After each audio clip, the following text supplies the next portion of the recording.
lost in the Lone Star Land, with boots on my feet and dreams in my hand. A little sassy but a whole lot of grace. You'll see that fire when you look in my face. I'm a Texas girl with a heart so wide, family and friends always by my side. From the crack of dawn to the stars at night, I keep it real, keep my soul burning bright. Barbecue smoke, Friday night lights, cheering for the Astros under Texas skies. A little bit stubborn, a whole lot of charm. This big old heart will keep you warm. I'm a Texas girl with a heart so wide, family and friends always by my side. From the crack of dawn to the stars at night, I keep it real, keep my soul burning bright.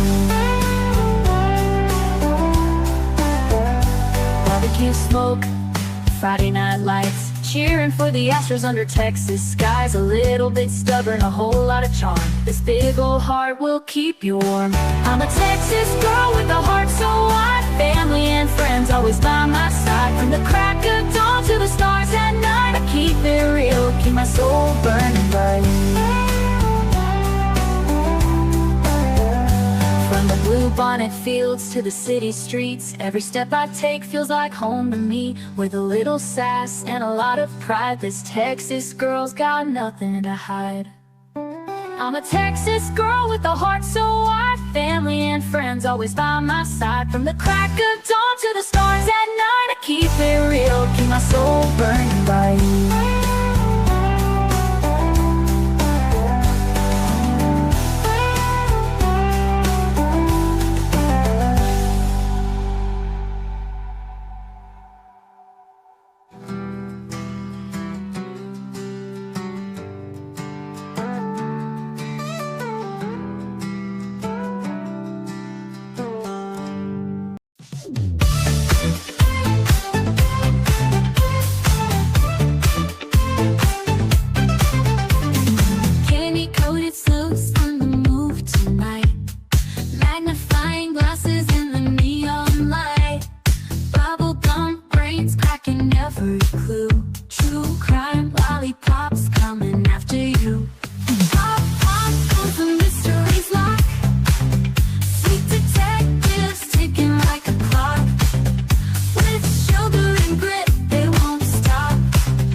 Hello, everybody. Happy Saturday to you. Thank you all for being here. Appreciate y'all so much. Hope everybody's having a good weekend.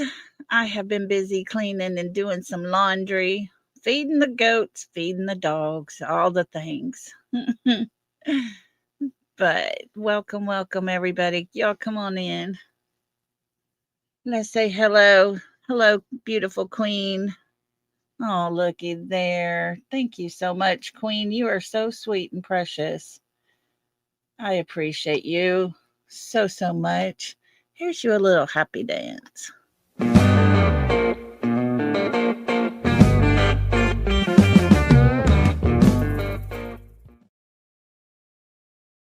Thank you so much for that. I appreciate you.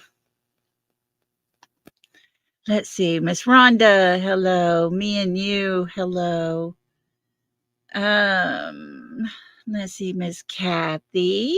Good to have you. Hey, Charlene, how you doing? Anybody else come up in here? Let's see, Brianna. Good to have you. Thank you for being here. Let's see who else we got up in here. TJ. Hello, Teresa. Good to have y'all. Cooper, hello to you. Haven't seen you in a while.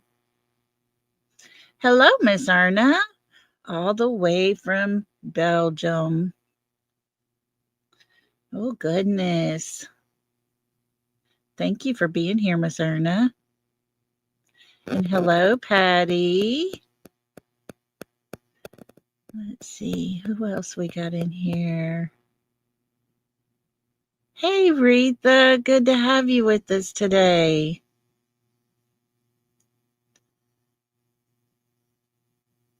Anybody else sneaking up in here with us? There's Jacqueline. How you doing?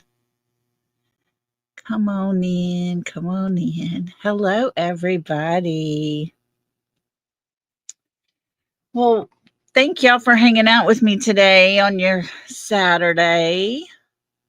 I know it's a hard time for everybody to get gathered up, but I like to get it taken care of and do our show before we get too late in the evening. I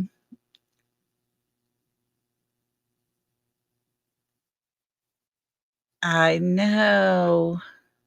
Isn't that something, Queen? I mean, they found his vehicle, but he still has a truck. There is still I think it's a white old truck that he drives with a red stripe down it. Looks to be about a 70s model, maybe. Oh no, Cooper. Hope you feel better. So let's say prayers for them. That is over on the west side of Tennessee, and that whole county is on alert. Could you imagine knowing that this person is like high up in an affiliated gang that is very, very bad? Oh, they did find the truck? Okay. So, that tells me if they found his car, they found his truck, then that tells me someone else is helping him.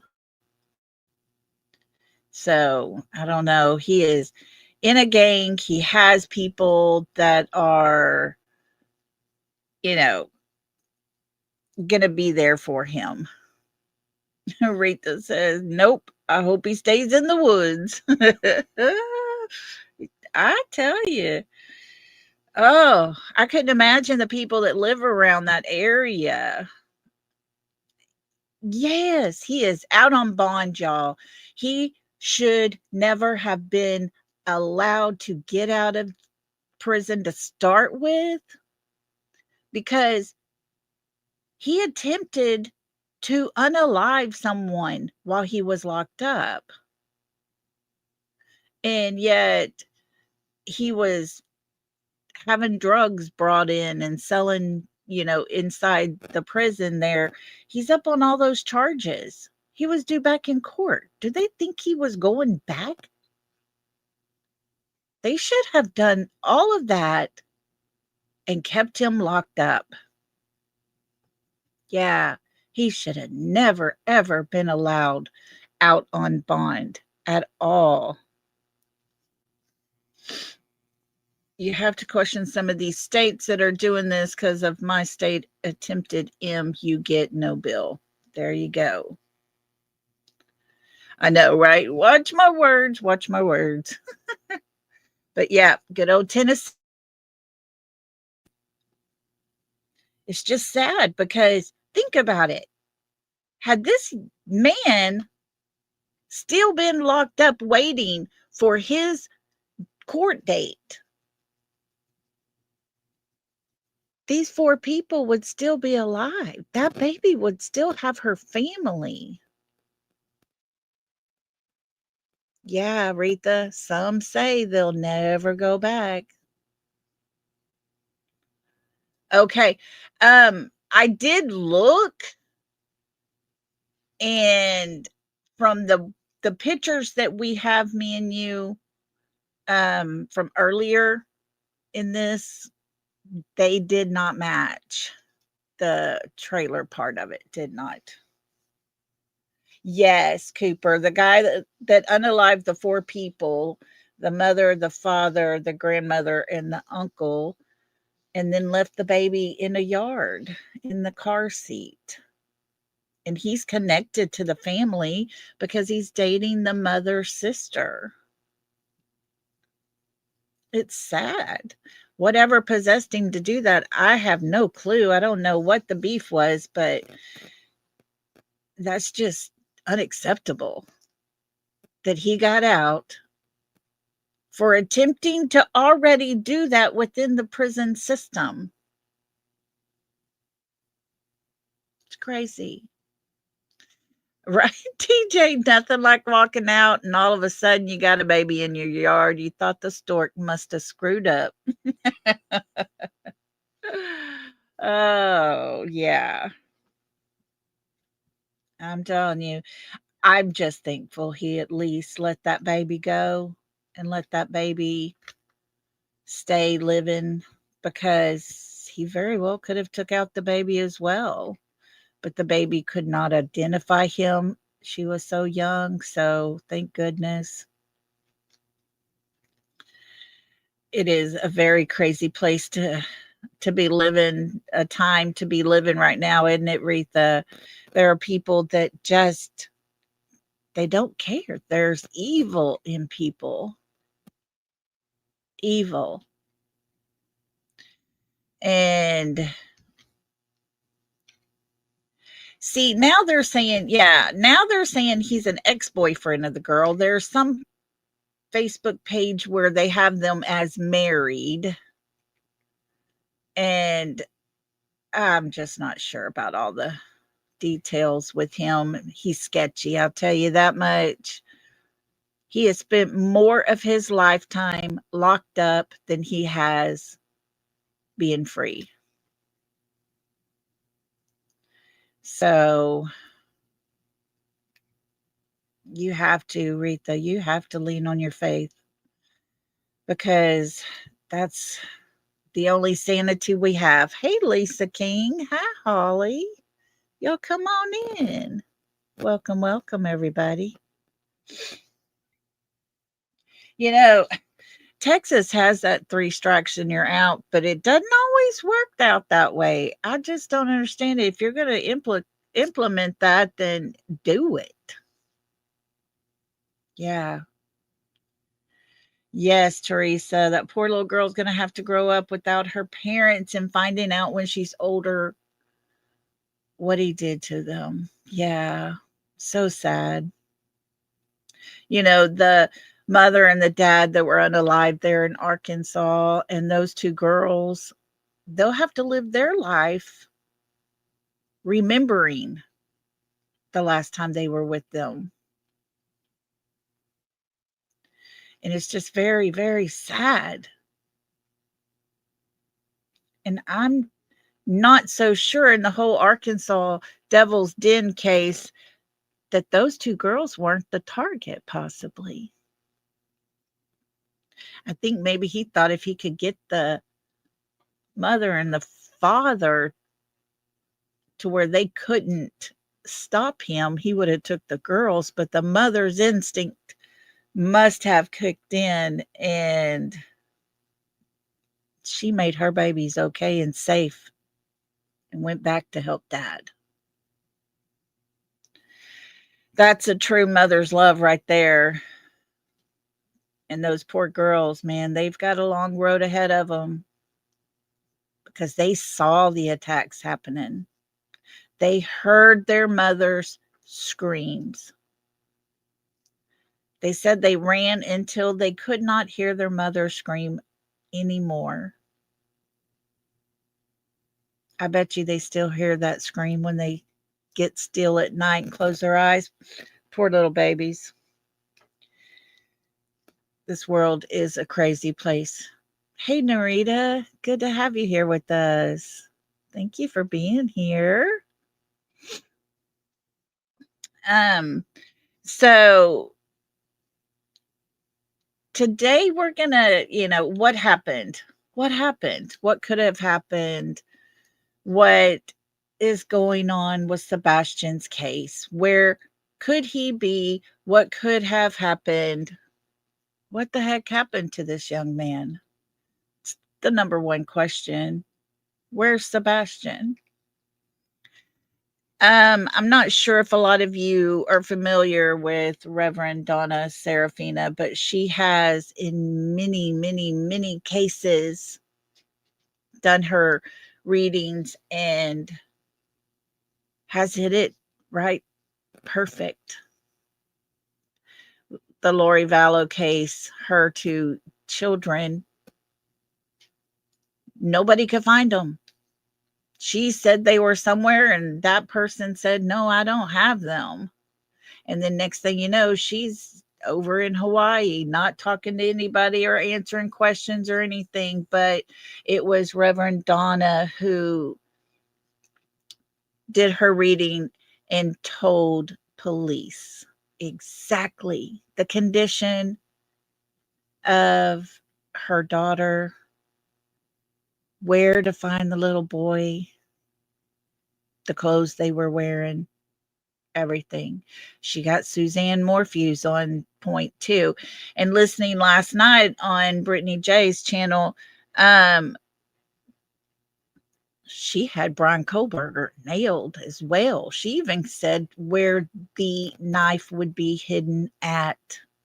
She said, yes, I think she did, Holly. I think she did get the reward for Lori Vallow's case, because if it wouldn't have been for her, they probably wouldn't have went and looked in the burn pile in his backyard, in Chad Daybell's backyard, in the burn pile.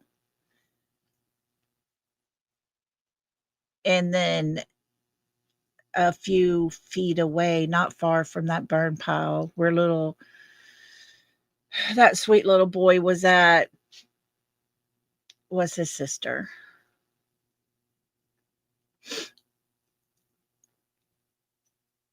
Oh, yeah, Brianna, it's so sad. So very sad. Charlene says maybe CB and Austin Drummond. Lord. Oh. Yeah, he is a weird character, isn't he? Chad Daybell was a weird, weird character. But, it's nice to know, though, that Reverend Donna has had some very, very good success. Hey, Cool Gamer 2, how you doing? Hope you're doing good. Oh, Tylee was so sweet, and she looked after little JJ. Oh, man, she was like a little mother to him. Fortunately, their mother was just straight up evil. Evil. And after the uncle unalived them, Brittany was saying last night he went to Taco Bell to get something to eat. That's how horrible these people are. Oh, hey, Randa. How you doing? Welcome, welcome. So, yeah, it's crazy. But Reverend Donna, I believe, has a true gift. And I believe there are people in this world, and there is a place in the Bible where it does talk about people are gifted with certain things. And I believe her gift is being able to get the messages.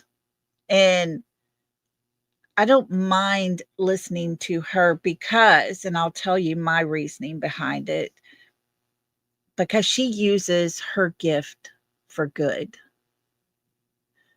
That's her goal, is to use this gift that she has and to use it for good. It's nothing evil to it. And so it's okay, TJ, hang on. We just got some breaking news here. Let me see if I can get this on here. Power on. The Bluetooth device is ready to pair. The Bluetooth device is connected successfully. All right, guys, let's listen to this. TBI gives new details.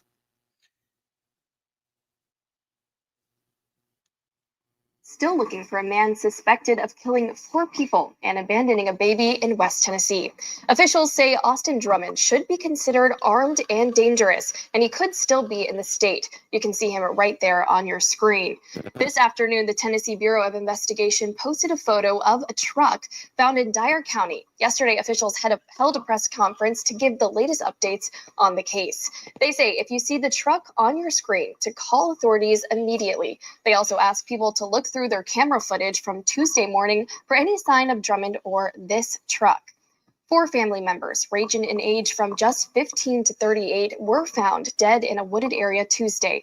Investigators believe the suspect planned the killings. The tragedy also left behind a baby, abandoned in a stranger's front yard in a different county, still strapped into a car seat. That child is now safe and in protective care. Authorities confirm the baby's parents were among those killed.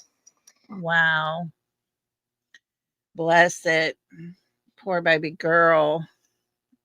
But hey,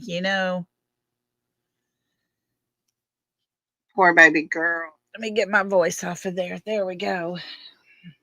So they did get the truck. All right. He is on the run, folks. I hope he's nervous. Because he should be. And I hope people quit helping him take off and run because they become an accessory to all of his shenanigans. So, as far as Reverend Donna, I do enjoy listening to her and hearing what she has to say because, like I said, I believe she's using her gifts for good. And with that being said, we are going to play just her channel. She does another one with Sweetie Pilo. It's a couple of hours long. You can definitely go to Sweetie Pilo's and read that there. And Angie, thank you so much, sweetie. That is so sweet of you. Thank you for that.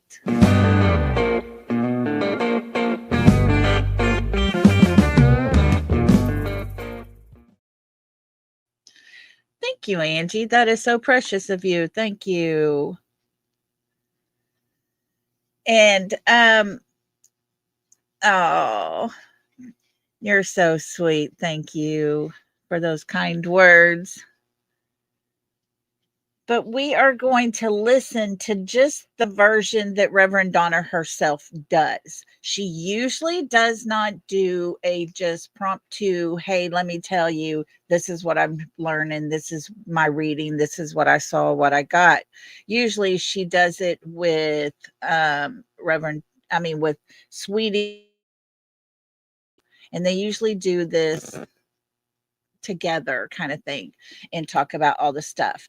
But however, And yes, me and you. Thank you for that. We're fixing to put this up. But this is one that she did, and it is just her. She did it immediately after she did her reading. I think she could. I really think she could. Holly, I think she could assist the police.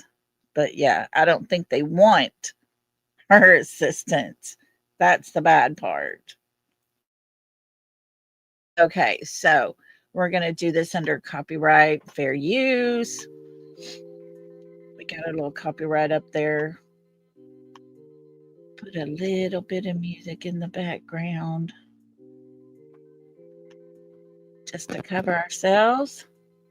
And here we go, guys. Let's listen to what she says. But before I hit this and share it with you, I will say this trigger warning. If this is sensitive to, if you are sensitive to this,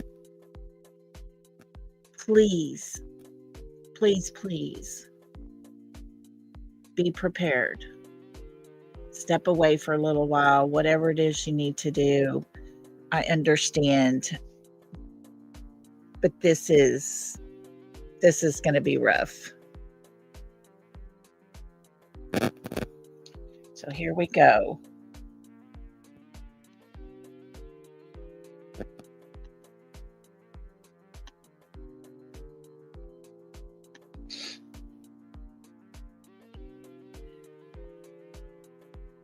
Never done this before. It's just I want to get the information out there. I did a reading for a relative of Sebastian's, and so some things came up. The first thing was I saw this house, or it could be a cabin, but maybe a house, ranch style house.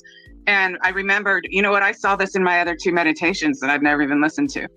And then when I went to edit this, my computer, which has been spinning out lately, finally died. You know, that's how it goes. So I listened to it and I wrote down, and I'm going to go through it the order that I wrote it down. And hi, JC. I know this is unplanned, totally unplanned.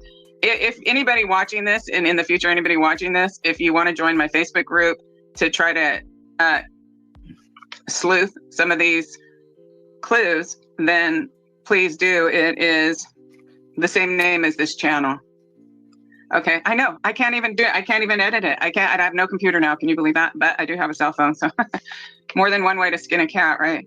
Okay, so I'm going to go through this reading. I'm going to tell you the order. So I saw some specialty wooden thing, you know, like polished wood, box type thing, and it had a divot in it. And I really don't know what a divot is, but I just felt like I needed to say that. Then I saw that house again, and that's when I remembered. I was like, oh, they've shown me this twice before, this house here. This is important. And it could end up being a cabin. It's like, you know, when you're seeing things this way, they're a little different. But I'll just call it a house or cabin. And it's about 3/4 of the way up a mountain or a hill. And when you're on the property, it's trees, a lot of trees and stuff. So it looks like you're kind of out in the boonies. But then TJ, I've wondered the very same thing. She's talking about this cabin out in the woods. And we all know about the cabin where the previous sheriff was staying, was supposedly belonging to the Bowerstocks when he had a heart attack, but he had head injury. I've wondered. And when you actually go past it on the road, there's something up ahead. So we'll just go through this. Now, I got chills at this. There's a garden box there, and that garden box may be important to all this. So I know it doesn't sound like much, but it is, because they've showed it to me before, and then they showed it to me again later in the reading. They showed it to me in the meditation. And then I saw a chimney. Okay, so the first time, and they showed me the house, and I'm seeing the chimney, and there's smoke coming out of the chimney.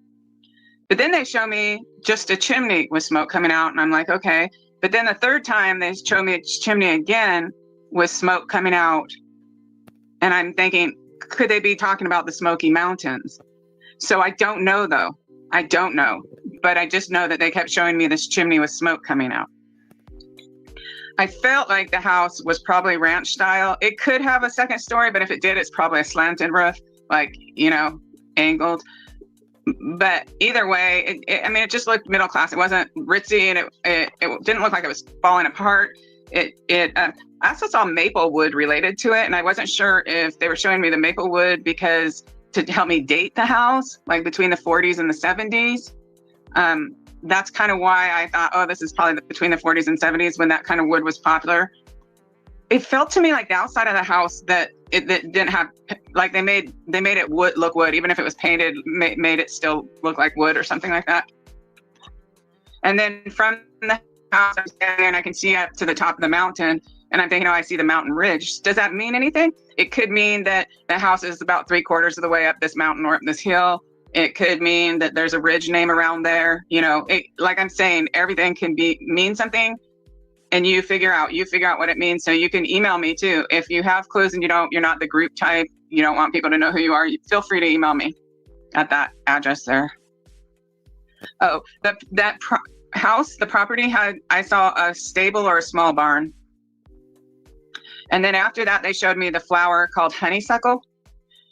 And again, if it's a name or thank you so much. Thank you, Shenanigans. I appreciate it. Okay, so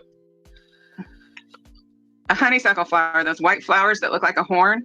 So this could be a name or it could be literal. So it could be like, oh, there's a name of a street named Honeysuckle or let me go back just a little bit. I don't know, me and you. Let's see if we can. I'm going to go back a little bit. Here we go. Let's try this. Or a small barn. And then after that, they showed me the flower called honeysuckle. And let me go again, if it's more. A name and you figure out what it means. So you can email me too. If you have clues and you're not the group type, you don't want people to know who you are, feel free to email me at that address there. Oh, house, the property I saw a stable or a small barn.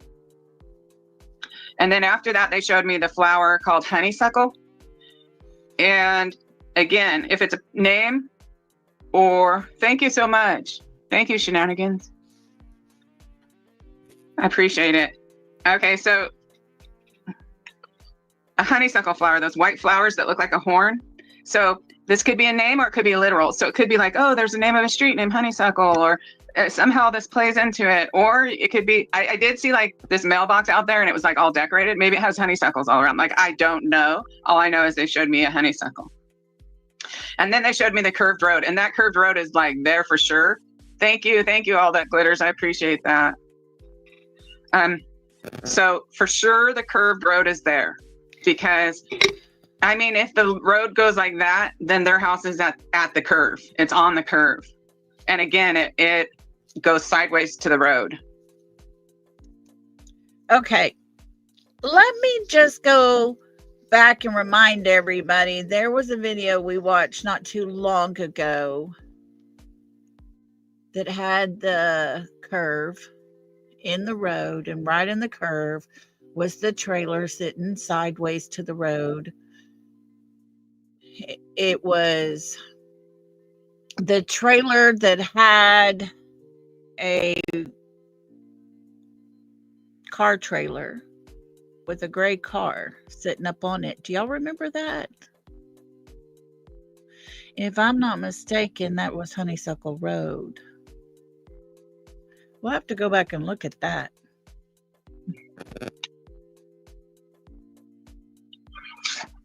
And so the curve, I'd gotten chills, and they just showed me over and over like 10 times. So then they showed me, like, because at first I was thinking, oh, this must be really just remote, but they showed me, let's go on the road past the house, and up ahead there was some sort of stuff, like whether it's a gas station or a carnival or a small town or a big town, I don't know. I just know there's something up ahead. So even though it looks like it's remote, while you're on the property, you see a lot of trees, there's something up ahead there. Because on that one, I was saying the spirit energy, but not 100% right as far as what it is up ahead. I wasn't sure. And then let's see. And then they show me a corn cob, and they show me a man, and he's eating a corn cob. And then there's a corn stuck on his tooth, right? But I'm getting this feeling like maybe he has a cap on his tooth, or maybe he's missing a tooth, like something to do with his tooth. I don't know. Who could that be? Who could that be? I believe Mr. Terry.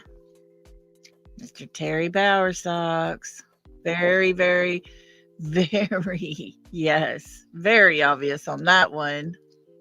Now, guys, remember, she just finished her reading. She is going live, just recording herself, getting all of this out really quick. This is not something she has set already in motion to have a live to do a little broadcast about. She hasn't gone through and reviewed everything. She's reading her notes that she took. I don't know what it is, but that's like literally how they bring things through, is just some way. It's like charades, and they show me he's eating this corn, and then all of a sudden he's got a piece of corn on his tooth.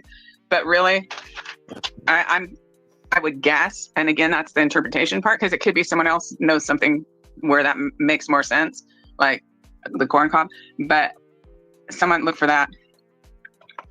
So then I did see the man, but I'm not going to describe him because I don't want to like get in the middle of all the people. But I saw a little girl, and I know that little 5-year-old has went to stay with the Proudfoots, but this wasn't her, because this little girl was about 7 or 8 years old. She has brunette hair, seemed kind of long. It looked like it had some curls in it. I don't know if someone put the curls or what. She had a ribbon in her hair. So that, I mean, it kind of indicates that she might be taken care of, but she may have seen Sebastian. She may be a witness. Not necessarily if he was hurt, but just a witness that he was there, because they showed me her a couple times in this. And then, like I said, I don't know if I got this in there. They showed me an Allen wrench. They brought it up again. They showed me when I meditated before. When they showed it to me, it was literally right after they showed me this dark green pickup truck. So sometimes when they show things after each other, then they're related, but not always. So some. Okay, Allen wrench. I'm not sure if many of you know, but Mr. Terry's name is Terry Allen Bowersocks. Isn't that a coincidence? Sometimes they're just showing things to show the things, Other times they'll replay them over and over in different patterns to show, like they'll triangle patterns, and then they'll do all these repeats are related. But it could mean anything. Like the feeling I had with it was I wanted to go down a road that was like, had this kind of angles, these kind of angles. But remember, it's named Allen wrench, so it could always be something like the name. It could be something the person does. Like, I don't know. And then I saw the sky, right? So when you're standing in front of this house and you look behind the house, so I guess that's a good thing. The house is facing away from the mountain, which of course makes sense. But so you're standing in front of the house, you see the ridge, you see the sky. So the first, couple times I'm seeing, of course, you see the sky. But then they showed me just like almost like a box where all I'm seeing is sky. And so there may be the name sky in something. You know how they're always sky high or sky ridge or skyline, and there might not be, but it's just something to keep in mind. So just something to keep in mind, like if you're looking at maps and stuff like that. But I don't know. I just know there's something to it. And then as soon as I go through with this, then I'll answer any questions. Oh, okay. The biggest chills I received on this entire reading is about woodworking. This person who owns this house, I think he has something to do with woodworking, wooden boxes, specialty type woodworking, cabinets, something. Thank you, Madame. Thank you, I appreciate that, and thank you for Nicole. Thank you. So yeah, this is super important because this was like super chills, right? About this. He does, whether is it his hobby, is it his job, one or the other, but this person is into making specialty woodworking things. We do know that Miss Kathy's brother has the second generation construction company. They build things, they build houses. Not sure how detailed they get, but they use wood to build. Oh, I saw this really old tractor on the property, and It's like from the 50s, maybe 30s, 40s, 50s. You know, it's probably doesn't run. And at first I was wondering if it was under a carport type thing, but then I was thinking maybe they put it out in the yard for a decoration. I don't know. I just know I saw it somewhere on the property. And then let's see. And the mailbox, I saw them decorated around, put decorations around their mailbox. And then I see the little girl again. So the little girl's important. When they show me something over and over again, it's important part. This little girl looks to be around 8. So she wouldn't be the one that was the kid of the Proudfoot guy. She wouldn't be her. She would be someone else. Someone who probably lives at that house, and she would have seen him. And then I'll answer all these questions as soon as I finish. I only have, let me see, one more page.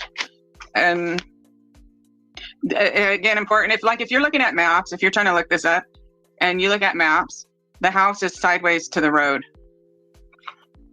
Again, seeing that maple wood somewhere around there, which kind of tells you about the age. Oh, if this cuts off, I'm going to tell you right now, it says my battery's at 15%. 15% left on here. Okay, the little girl, the Maplewood, the dark green truck possibly goes to that house. Oh my God, someone donated $49. Thank you so much. It just says M on there. Okay. I think the little girl would possibly be a niece or something. I don't think it would be his daughter. Just not sure. Yeah, I think so. Whispering Winds. I think you're right on that one. Okay, let me try to finish, and then if I finish this paper, I'll try to get a longer plug to be able to talk to you. Okay, because this isn't planned. I just did the reading, and I was like, I'm just going to put these clues up here. So this is possibly where Sebastian was taken at some point, and then they go back to the raised flower beds again, being important. I got chills when I just said that. Sebastian taken here. Feel comfortable. And then they showed me the house being on the mountain again. And no, it could be a hill. You know how you see things, and this is a little different. Oh, this is really important. Steadfast. The name Steadfast. It's a word. It could be the brand or name of a company or a small business name, or it could be on the side of someone's tool chest, but it says Steadfast. That's important. Like I just got a chill again when I said that. Let me see what this says. Okay. Oh, this one's important too. And then that's the last thing. And then I'll look for a longer plug so I can answer you. And a name popped into my head. Now, you know what? These can be random or they can mean something. So I just try to say it. First, Danny comes in, then Danny Boy, then Danny O, then Danello, like a last name with 2 L's at the end, Danello. So phonetically, think of something Danny O. Now, it sounds like it would be most likely a person's name, right? But you always got to remember, it could be the name of a nearby school, could be the name of a road, could be anything. But that pops in my head, and then it started playing around like with the phonetics. Danny, Danny Boy, Danny O, Danello. So, sorry. We definitely know there's a D in the name. Big D, eh? It looks like it's charging, so we should be able to go through. So if you asked a question in here, thank you, Christina. Sorry, I was like ignoring you. I wanted to make sure to get that information there. So I know people sit around and look at maps. Maybe that'll help somewhat. Actually, that could probably help. Hey, Tammy, how are you doing? Yeah, definitely. I think there's a lot of good clues in there. It might seem like from where we are, it's hard to go, oh yeah, some house you're describing. But think about if you're one of the people driving around there and who knows all the characters and that kind of thing. Yes, C-Star. Look in their outer circle there. Okay, let's see. There's a neighborhood being built by Steadfast. Oh, listen. Yeah, so I don't want to get in trouble for like naming any specific company, and I don't know which company. I just know it's related to woodworking. Okay, so we're going to go from here where she did this immediate reading, put these immediate pieces out there as to where we should be looking, right? So we're going to go over here. And we're going to go to this one right here on Sweetie Pilo's. Let me get it paused real quick when it gets ready to load. She's just as vindictive as... Okay. We're going to go back to the beginning. This is part 2, okay? She's done more readings since that very first one. And that was just one with location, things to identify the location. Welcome to everybody coming in. Thank you all for being here. We've been watching and listening to Reverend Donna, Seraphia, and the first video we just watched was when she had first did her first reading with Sebastian, Where Could He Be? And these were things she got. Now we're going to listen. Oh, Legally Blonde, I'm so sorry, sweet friend. We love you and we are praying for you. Guys, before I go any further, and speaking of prayers, please keep Legally Blonde in your prayer, as well as our beautiful blue Jules. We all know her heart is struggling right now, and she is in heart failure, and now she has strep throat. So her body is fighting an uphill battle right now. So if you would, please keep her in your prayers. We need her. We need both of these beautiful women with us. These beautiful minds. Very, very intelligent people. We need them. So if y'all would, please keep those prayers up for those two. Okay. So here we go. We're going to listen to Sweetie Pilo here. Let me get this one set because I did not do it before. Okay, here we go. Let's make this big before we do. I don't want to be looking at Katie's face. Hello, everybody. Thank you so much for joining me. Reverend Donna Seraphia is in this live stream with me today, as you can see. If you know who Donna is, then obviously this is a great surprise. But for those who don't know her, I would like to say that she is one of the most, well, not only really good friends to me personally, but she is a wonderful help in the true crime community. I've been following her work now since 2020, and she is probably the only reason I believe in the spirit world being real and helping in her ability, being able to help in the true crime space, because she is able to see such vivid detail in these cases. For example, if we were to go back to Dylan Round's case, if you guys follow that, she was able to effectively say, was it even a month in, Donna? Exactly. Or was it like a weekend? I can't remember. In Dylan Round's case, I totally described who the person was, what the fight was about. The fence. And really, I kept saying, follow the fence, go along the fence. And he was found not very far from the fence line. Yeah. Did you know that? Yeah, So, I can't even believe it. It's mind-blowing to me, honestly. Yeah. And I understand we kind of have a new generation here of true crime people that follow on YouTube. So they might not know what you do, Donna. And that's why I wanted to introduce you in the way that, like, you have credibility, so much credibility with me and so much credibility with a lot of people in the audience. But for some people, they don't know you yet because let's say they follow other parts of true crime, but maybe not this space that much yet. But are interested in Sebastian's case. So what I will tell you is Donna, before kids were found, this is in Idaho, the case was the Lori Vallow case, 4 months before these kids were found in their new stepdad's yard, she was able to say exactly like every single detail of what had happened to them. I would say, honestly, Donna, the only detail that I didn't hear from you first was about that green bucket. Everything else you nailed, which was mind-blowing. Right. That was the only thing I didn't know. Yeah, we'd have to go back through the reasons because I said they put some of her parts in a bucket or in a tub, in a plastic tub.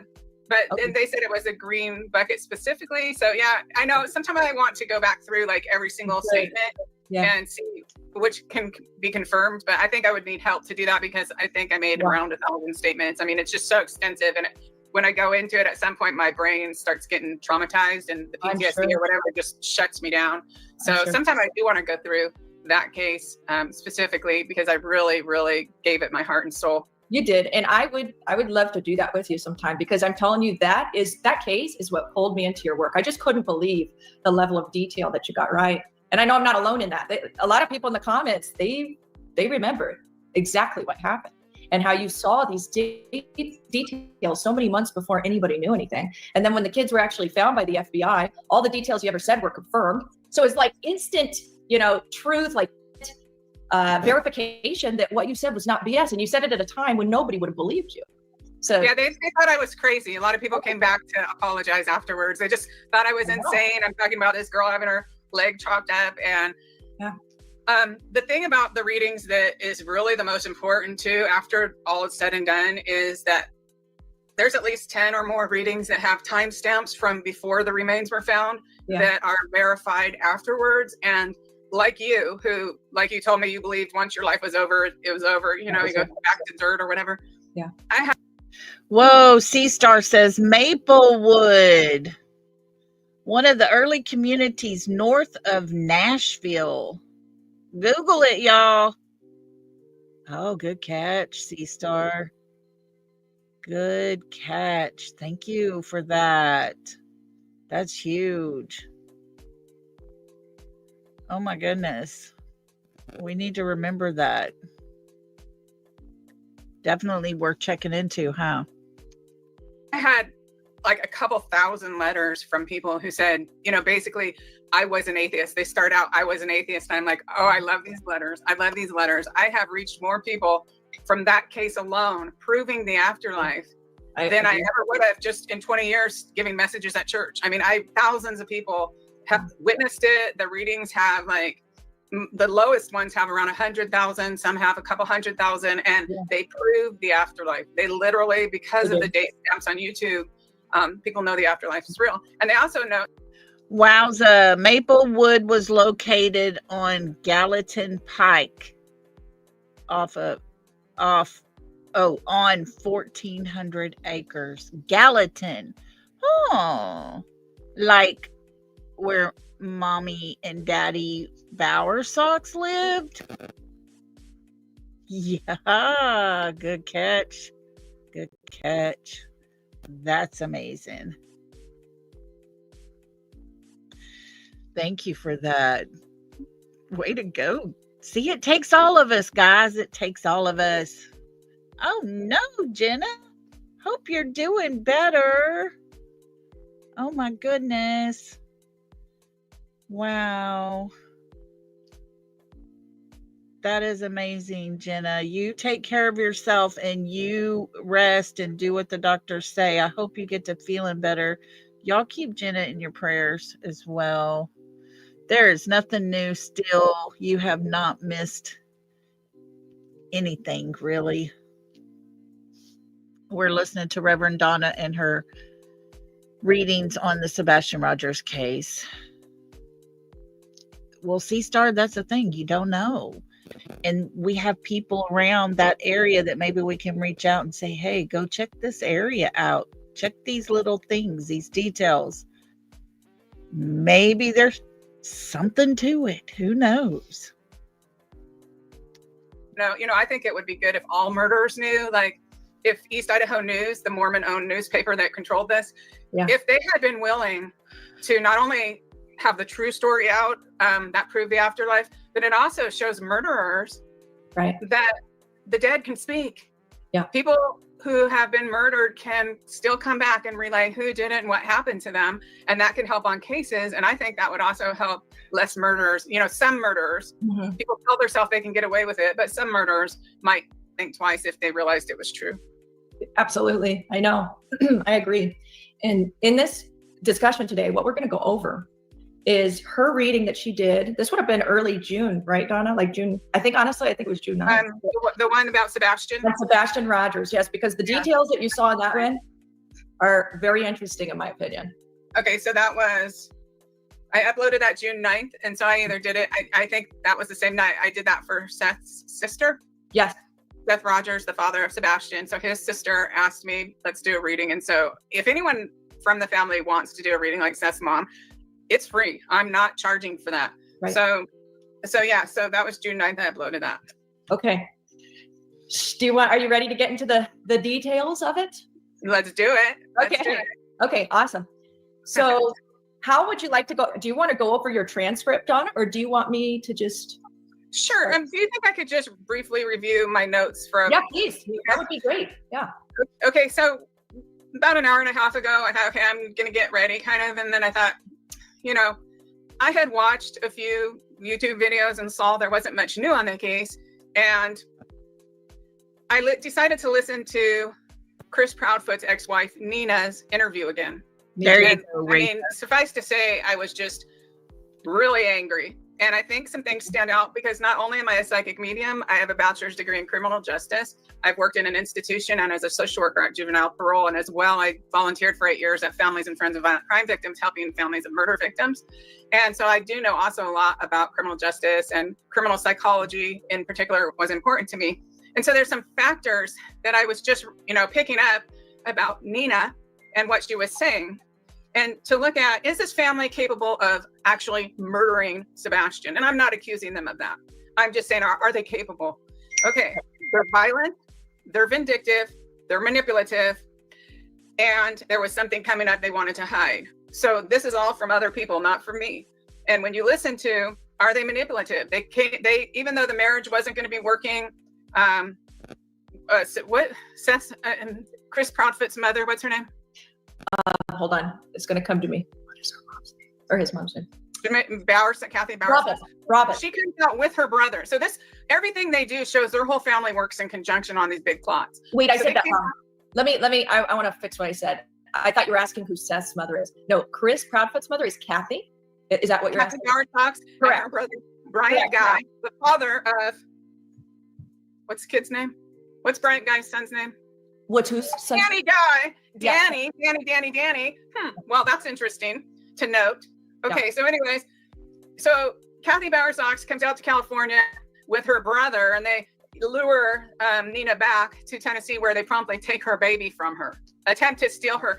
Are they a violent family? Well, I don't know. She went over to the family and said, please don't take my baby. And she says that Terry Bowersox, this guy with a fucked up tooth, excuse me, sorry, said he believed, pulled out a baseball bat in front of her 3-year-old and 7-year-old and was going to smash their heads in if they didn't get off his property. So he is extremely violent. Is he violent? His coworker, Terry Bowersox's coworker, says he believes Terry Bowersox is part of this and totally of the personality that would do something like this. Yep. Does the family, is the whole family violent? When a judge, after months of putting Nina through hell, told the family they have to give back Nina's baby, when she went for the exchange, the sister of Chris Proudfoot told Nina to run over Nina with his truck during the baby exchange. And that sister, let me say, that sister is Melissa, Chris Proudfoot's sister, who said that. And by the way, something I didn't put up on the internet was when I saw Sebastian taken to a house and he was still alive at that time. Okay. There was a female there. I didn't know if it was the sister or the mother, but there was a female. And then she left. And then there was a couple men there. So, their whole family, not according to me making accusations, but by the testimony of Seth Rogers, right, of saying that Sebastian was afraid of Chris Proudfoot, of the factual verifiable information that CPS wanted to interview Sebastian related to the custody suit of the baby that this horrible, horrible person, Kathy Bowersox, what a fraud. How dare she walk into a church? How dare she use a church to steal a baby business? Right, how can you steal a baby? And hey, the baby was still breastfeeding at this point. She rips the baby from its milk source, its mommy. You don't get lower. Pure evil. This entire family is pure evil. And they're pure evil. And how does murder look on the face? Did you see Chris Proudfoot in court the other day when they're trying to terrorize after Terry Bowersox jumps out of his car a bunch of times and harasses Bullhorn Betty for trying to put up signs and look for the kid? Then they file a restraining order against her. I mean, come on. And Chris Proudfoot, his face looks like crap. Yeah. Okay. Something's eating him. Eating the guilt out of himself. Yeah. I mean, he's being eaten alive. Was that fun, Chris? Was it worth it? Because the world knows what you did. Something hinky's going on. Oh yeah. Oh, and then she says Nina says when she ran into the police station, it seemed that all the police knew the family and they weren't helping her. And then they said, go in this room, and they flipped the lights off to traumatize her. And then when she got outside, the whole family, she said, multiple cars, of their family were following her and her father, and they were going 80 to 90 miles an hour up the freeway trying to get away from these people. So the sister. Yes, Holly, you are exactly correct. Holly said, and no one has came out to say they're great people. You don't hear that. I think the only one time that Kathy Bowersox ever had a post where someone mentioned Kathy and everything was when Stephen Crabtree's mother, her bestest friend, said, you know, people were attacking and these are good people. That not one person in their neighborhood liked them. They all had negative things to say about Chris because of his attitude, mostly towards Sebastian. So, yeah, no, not good at all. Chris Proudfoot, I don't know who else, Bowersox or whoever these people are, the guys, whoever, were chasing them with the baby in the car. I mean, that shows they don't even care about the baby anyway. Right. They care about being vindictive. You know what? Nina said they threw the baby at her. They threw it at her. She caught the baby. And then they chased her at 80 or 90 miles an hour. And Chris Proudfoot's sister says, why don't you just put it in reverse and roll over her? I know. Literally evil. And they all work together on these manipulated, these deep plots. And there we have, is Sebastian alive? Not even from a psychic perspective, right? Because I didn't go that far, just because I've seen Seth publicly say it traumatizes him when psychics say things. So I just went as far as the house he was brought to. But just from a criminal justice background, the fact that this entire family is violent as can be, that they hold a double life, Brianna, and that they work together, and that they're extremely vindictive, and that they've already done really evil things to try to steal a baby from somebody, doesn't bode well for Sebastian. No, it doesn't. I know. I know, Donna. And I've wondered, is it possible that maybe they knew, so that they, being the Bowersox, maybe knew the contention in the household, that Chris was having a hard time with Sebastian there? Because let's not forget, Seth made it very clear that Chris had come to him and said, like, this is not working out with Katie. There clearly was that ultimatum, right? So is it possible that maybe the Bowersox knew the contention between the dynamics, right, with Chris and Katie, and then you got Sebastian, and Chris probably didn't like Sebastian too much, I would imagine. And so did they, carry it out without the knowledge, let's just say without the knowledge of Chris and Katie? I'm just putting that out there. I don't know. That's just what I've thought. It's one of the things I've thought of before. Anything possible, but I don't believe that for a second. I believe they all work together, all of them. And I tend to understand, yeah. Didn't Sebastian go missing on the exact date, anniversary of, it was either when the original divorce between Katie and Seth was filed?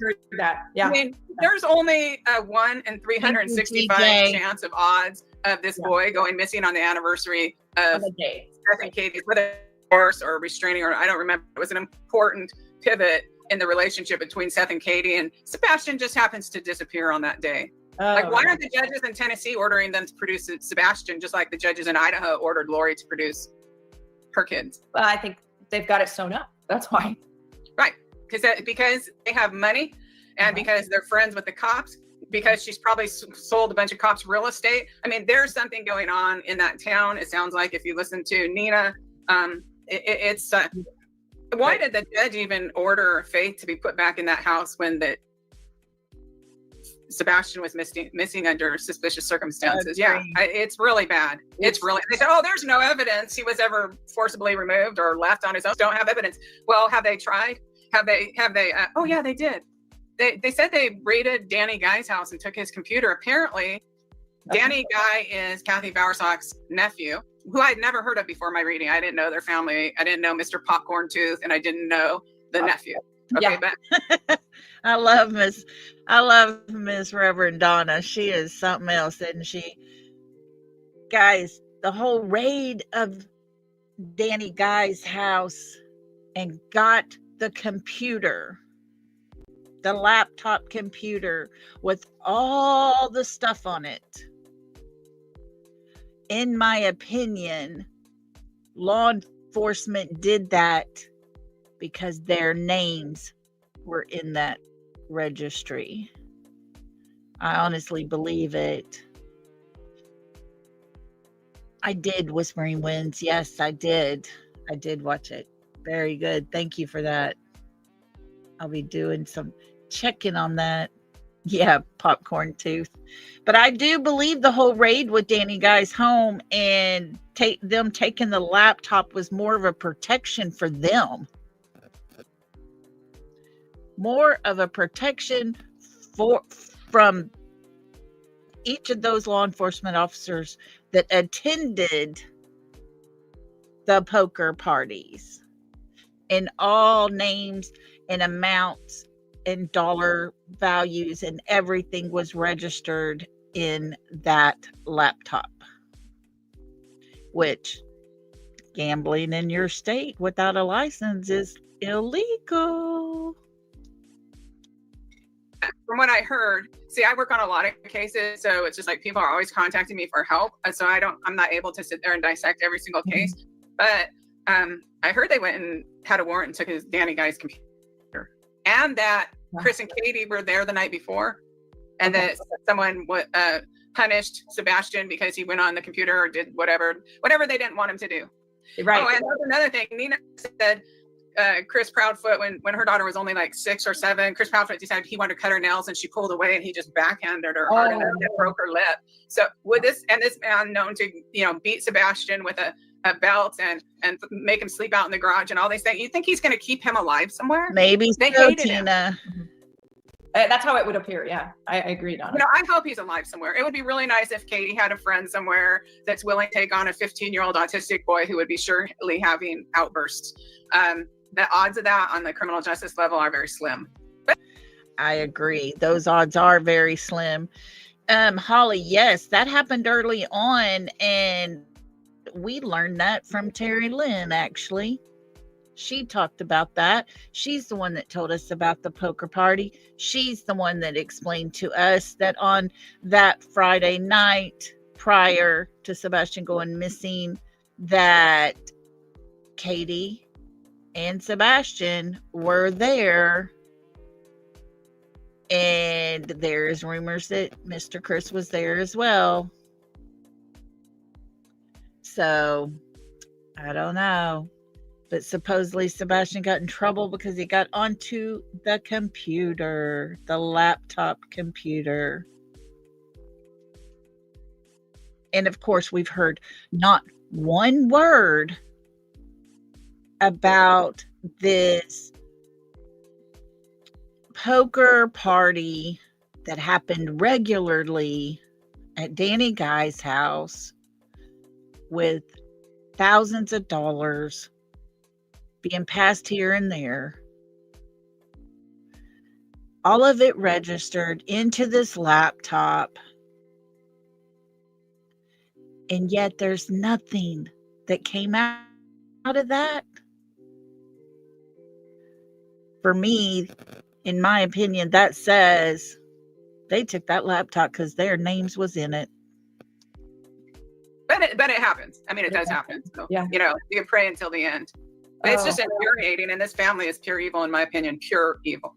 Pure evil and cunning. Coming from that mother, Kathy Bowersox, what a manipulative, evil woman. I just can't believe she must donate to the church, because if I was leading the church where she walks in to get all her real estate business, which is really why I'm sure she's there, I would throw her out on her ass right in front of everyone. I would say, you are the bride of Satan, in my opinion. Oh, yeah. Once you know what she's done to Nina, it's just like, how could you ever look at this woman with any sort of admiration or care? It's what they did to Nina is beyond sick. It's sadistic. It's infuriating. It's a newborn baby, and they throw the newborn baby at her, and then they chase her down the freeway at 80, 90 miles an hour. They didn't care about that baby. Right. And then she said, and far as vindictive, she said from then on, Chris Proudfoot was constantly trying to interfere on every little aspect of her trying to take care of her baby. As far as calling CPS, and then, she shouldn't be wearing leggings, she shouldn't be doing this, she shouldn't be doing that, and constantly harassing her, never stopped harassing her. So he's evil, his mother's evil, his stepfather's pure evil. Sounds like the guy, Brian Guy, would go all the way to California with his sister to do that. So he's in tight with this. They've got this whole family. Oh, and Chris Proudfoot's sister telling Did you know if Chris Proudfoot did put it in, she said, Nina said did put it in reverse, but he just didn't hit the gas. And she told her kids, jump back, or something. Oh, that's right. I forgot. Yeah, and you know, if he had done that, it could have killed the baby. Oh, for sure. Chris Proudfoot's sister is just as evil as her mother. She's just as vindictive as her mother. Mhm. All of them are capable. So the question is, are they capable? This is outside of any psychic reading. I just want to get that through. Are they capable? And the answer is yes. Right. They're capable of killing him. They are fully capable. There's zero doubt. That's how I feel too, Donna. And Katie Proudfoot, she grew up being molested by her own mother. She has a flat affect. She's messed up. She got into this relationship real fast and do anything to hang on to it, just like a lot of other mothers we've seen. What about Maddie Soto's mother? That witch belongs in prison too. How they're letting her off for a plea agreement is beyond me. Well, and from what I understand, they could end up charging her even after this whole thing goes down, is what I understand right now. So it's kind of a limited. Yes, TJ. DJ says they use poor little Faith to torture Nina just like they use Sebastian to torture Seth. They're sick. There's something wrong with this family. It is very, very obvious. A limited deal, a limited immunity she has, I guess. So that's good. And usually on these immunity deals, if they find anything else that you did not disclose, like if they get any evidence that she actually encouraged her daughter to get into bed with him, which obviously, I mean, he's right in the other room. Yes, that did not go on for 5 years without her knowing. Okay. Yeah. So if they find other stuff, they can bring back all the charges. Almost all the immunity deals say things like that. I know. I just don't see. I don't. She's just as bad as him. I mean, she even had more responsibility. She was the mother. Yeah. She was. I'm sorry. I get it, Donna. I completely get it. And I was thinking about it the other day too, because really they kind of disappeared, or they were last seen on the same day, both Maddie and Sebastian. They both have questionable mothers that could have known about abuse and turned a blind eye. That's what this. They're so desperate. They thought they needed a man. Right. I need the man. I need someone to partner in my house. I need someone so I have to clean the dishes. I need someone. What do you need? Like really, women? You know, anyone allowing someone to? I think they should have the death. I think she should have the death. Right along with him. And by the way, let me be clear. I don't at this time believe that Chris could have been doing that like molestation to Sebastian. Again, I don't know. No, I'm not suggesting that either. I'm talking about Madeline Soto. Yeah, for sure. I kind of like to divert it because it's these parents like Katie Proudfoot that did not protect her child against being abused. So are we supposed to now project motherly attributes on her and say, oh, no mother would allow this whole evil family to, they could have said, say goodbye, you won't see him again, but whatever happened, she didn't protect him when Chris was beating him multiple times. Yeah. So would she not protect him in the end? Why would she start protecting him all of a sudden when she was so desperate? She was willing to stay with somebody that was harming her son. Yeah. Right. And him having to wear diapers, I still think there's a lot to that. Yes, he's autistic, but having to wear diapers when at Seth's house, he was perfectly functioning. He didn't. Yeah, because he was scared and traumatized. Yes. And when people are scared and traumatized, when traumatic things happen, sometimes they urinate on themselves, even people who are autistic. If this man is walking around punching this kid and hitting him with a belt, well, that explains that part of it, Yeah. And that makes me wonder what kind of a stepdad was old Terry Bowersox to influence Chris to be so violent potentially, right? That's a good question. Do you know how long they were together? I'm pretty sure they've been together a really long time, like at least 20 to 30 years. So I'd imagine Chris's mom and stepdad. Yeah. So Terry Bowersox helped raise Chris? Could have potentially, yeah. During the formative years, yeah. Stepdaddy. Old stepdaddy. So they all go to church, or not all of them, but when I read Kathy Bowersox on her Facebook lists a church that she attends, and I looked it up. It's like one of these big super mega churches. Oh yeah. She's there for one reason, which is to get real estate clients. To get leads. Yeah. She needs to be kicked out on her butt. She is evil, personified. She's evil, in my opinion. That's my opinion. Remember, it's conjecture. But from listening to Nina and listening to Seth, and this is going off of other people's documented statements, court documents showing what occurred, a judge finally giving Nina her baby back and the judge outright confronting Kathy Bowersox and saying, you set all this up on this baby. Yeah. Okay. Evil. Evil. Yeah. 1,000,000%, Donna. It's really horrible. And to think about the trauma, right? The trauma that Nina must have gone through trying to fight that. Okay, guys, hang tight. We're fixing to go to the next one. It is part 3. I wanted to listen to a little bit of that one right there.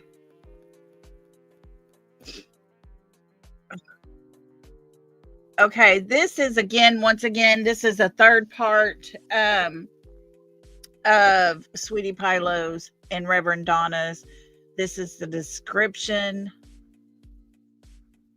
of the unalivers according to Reverend Donna. Let me get all this set here. I just wanted to let y'all listen to those things there, because she nailed them on the head. She was perfect with it. Oh, really, Michelle? You'll have to email me and tell me more. Oh, Legally Blonde. I can't wait for that day to come. Goodness. Okay, guys, this is the part. It's going to be hard. Let's listen.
Are we hung up? Can y'all not see?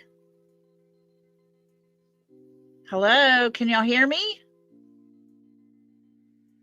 Hello? Hello?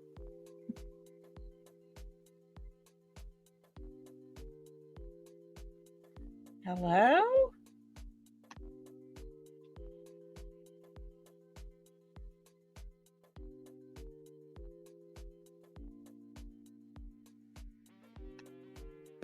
Okay.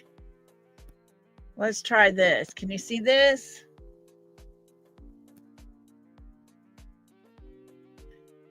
Okay, can y'all hear me? Okay. We got the right video up.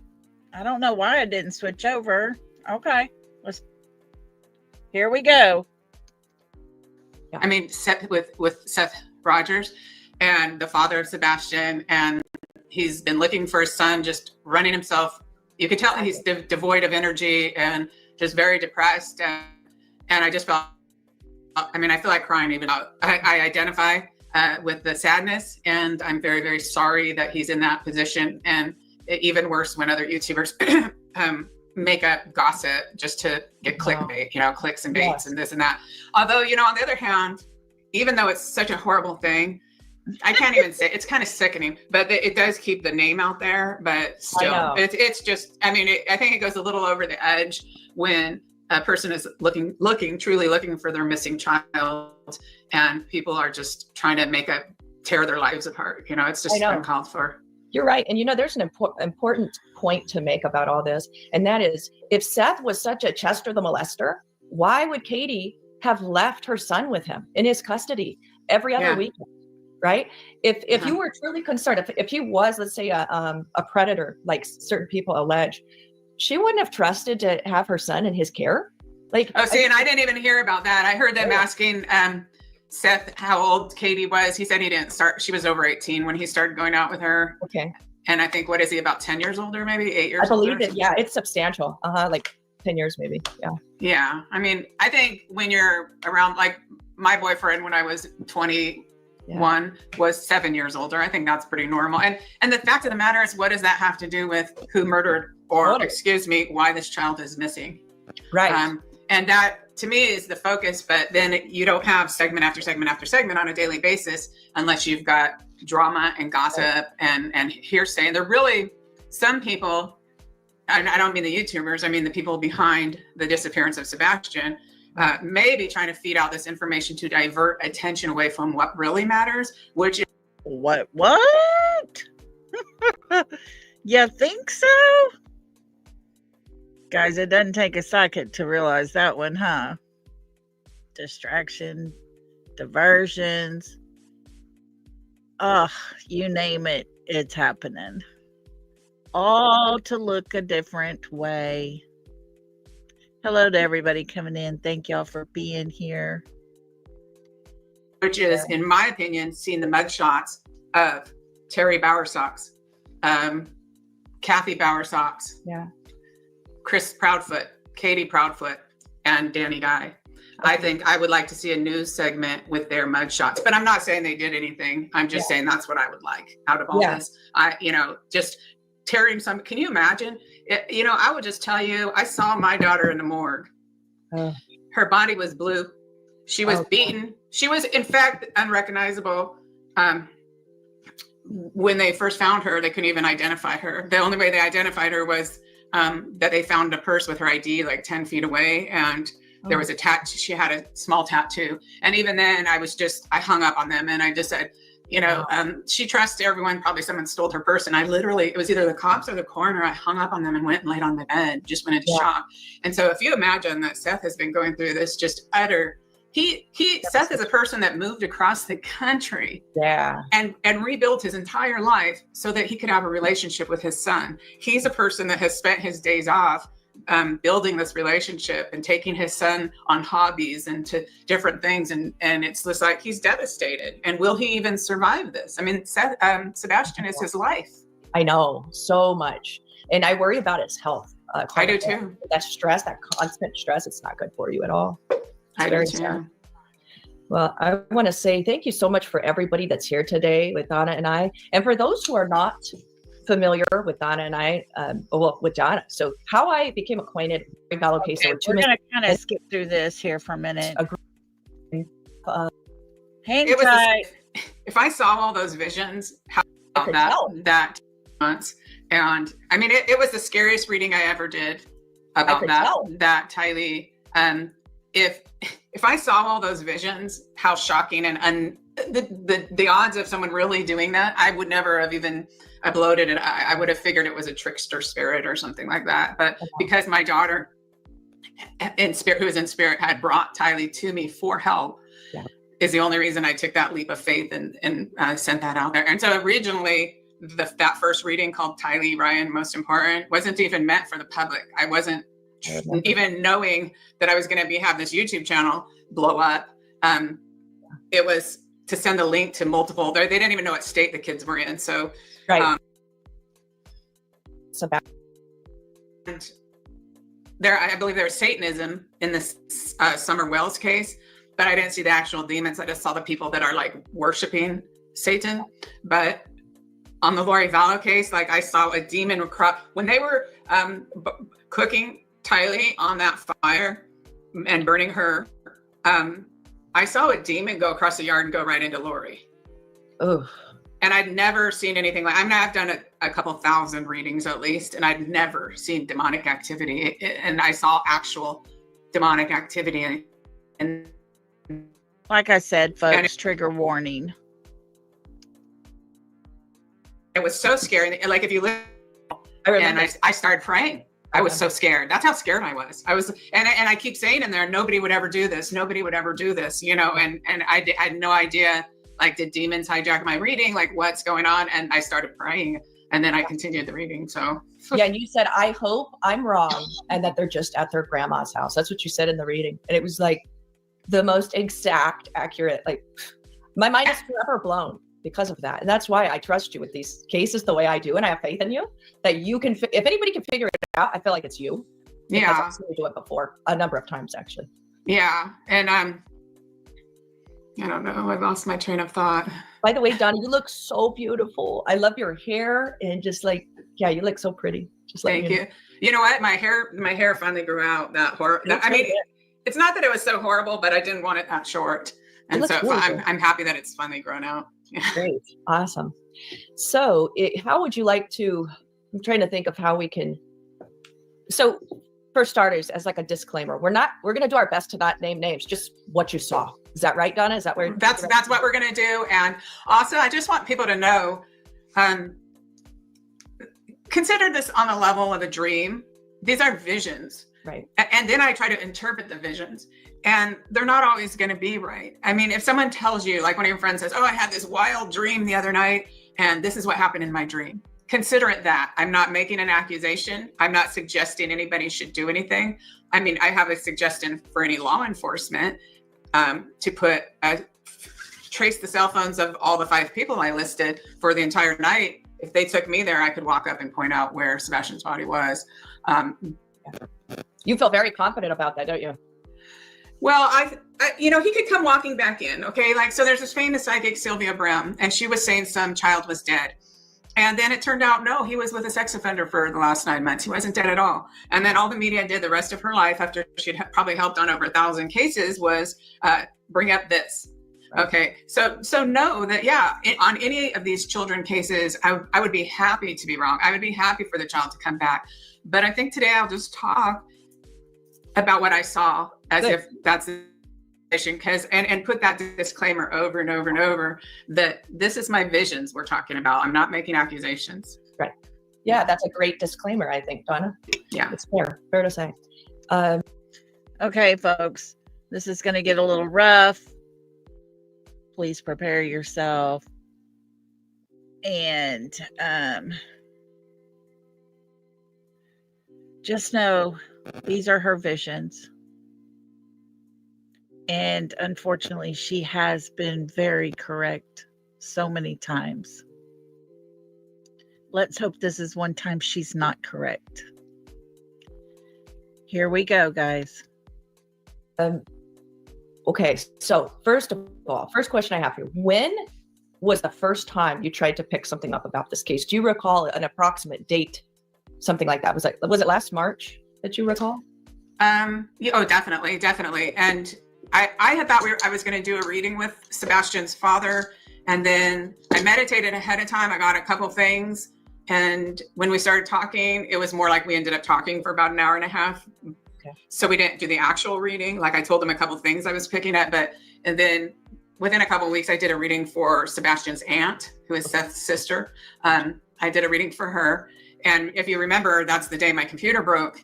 And so I just had to get my cell phone and talking to my cell phone to listen to the audio and try to tell people. And I have spent several hours looking for the actual reading, because sometimes there's a little bit more detail. And actually at that time, I had seen all these things. So that we're going to talk about today. I just had decided, because I saw Seth saying that it was causing him trauma to hear different psychics talking about Sebastian being dead and that kind of stuff. So I decided, okay, I'll just leave all that out and try to put these clues about this location. But I am going to talk about it today. Okay. I think that's fair. Today is technically, let's see, it's the 25th, right? Let me double check that. Yeah, tomorrow's the anniversary. Yeah, well, technically it's actually today, because he was last seen on the 25th. Oh. And the FBI recently changed that, from what I understand, to the 25th versus the 26th. So, okay. So that's like they do the last, what's it called? Proof of life? Proof of life, exactly. And his proof of life, I'm not sure if it was the footage at the restaurant or if it's him supposedly taking out the trash. I've heard both. I'm not 100% sure which one it is, but it was from what we understand. Okay, so we know for sure he was seen leaving Texas Roadhouse but there is no confirmation that it was 100% him taking out the trash. Even Seth himself has said, oh, okay. Good to know. We'll check that out, Sharon. Thank you for that. Thank you for that. But Seth himself has said that he couldn't even say for certain because it was so dark and the person was wearing black clothing and you couldn't see a face. They had a hoodie on. Just remember, who was wearing the hoodie at Texas Roadhouse? Understand. Right. And one of the first things I said in that original reading was that their public timeline was off. Yes, you did. I heard that clip. I was like, oh, interesting. Mm-hmm. What does that mean? I want to tell everybody real quick while I'm thinking of it. Yesterday, I went over some of my own notes from talking to certain people, you know, in the case and stuff. And I thought this was a little bit odd that on the day that Sebastian vanished, which was the day his mom reported him missing, which was that Monday morning, February 26th, around 6-ish something in the morning. Well, I want to let you know that the trash truck came that morning at 5:12 a.m. So these lights, these mysterious lights that we've heard about, that we've seen a video of, that they're saying were at like 3-something in the morning. Why are they captured at 5:12? Would they be in the neighborhood for 2 hours beforehand? No, and why would we think it's a trash truck when 2 flashlights come out of the house, go up to a vehicle, cut through a neighbor's backyard, go to a vehicle, and only 1 flashlight goes back to the house? Thank you. And I feel like they're trying to play us for stupid right now Okay, remember the trash truck came and was out of the neighborhood when Katie reports him missing. I 100% have the opinion that that was intentional for that trash truck to be out of that neighborhood before law enforcement ever came in to look for Sebastian. But the lights in the backyard at 3:00 were not a trash truck. Insisting that that's of no significance. I think it's significant. It's huge. It's huge. There's a good chance that that's when Sebastian was handed off. That's what I mean, you know what I'm saying? And then it would be the 26th, which was the anniversary of the divorce, I think. The divorce that Katie Proudfoot had with Sebastian. So the odds of the child she had with Sebastian going missing on that particular day are 1 in 365. Wow. Jeez, you know, who picked the day? Like, they really thought that this would never get out of just her stabbing Sebastian in the heart. Right. Essentially, emotionally. It's very possible. You know, come on. I know. Yeah, absolutely. And there was one more thing that I saw in my notes when I was reviewing them, and that was that the night of the 25th, so that's Sunday night, the window in the dining room was left open. It was left open. Why would anybody leave a window open in like 30-degree weather? No, that makes no sense. No, it doesn't. Not unless you left it open so someone could come in. See, that's where my brain went too, honestly, Don. Yeah. I don't know. Wow. I believe that window was opened early that morning, if I'm not mistaken. I could be wrong.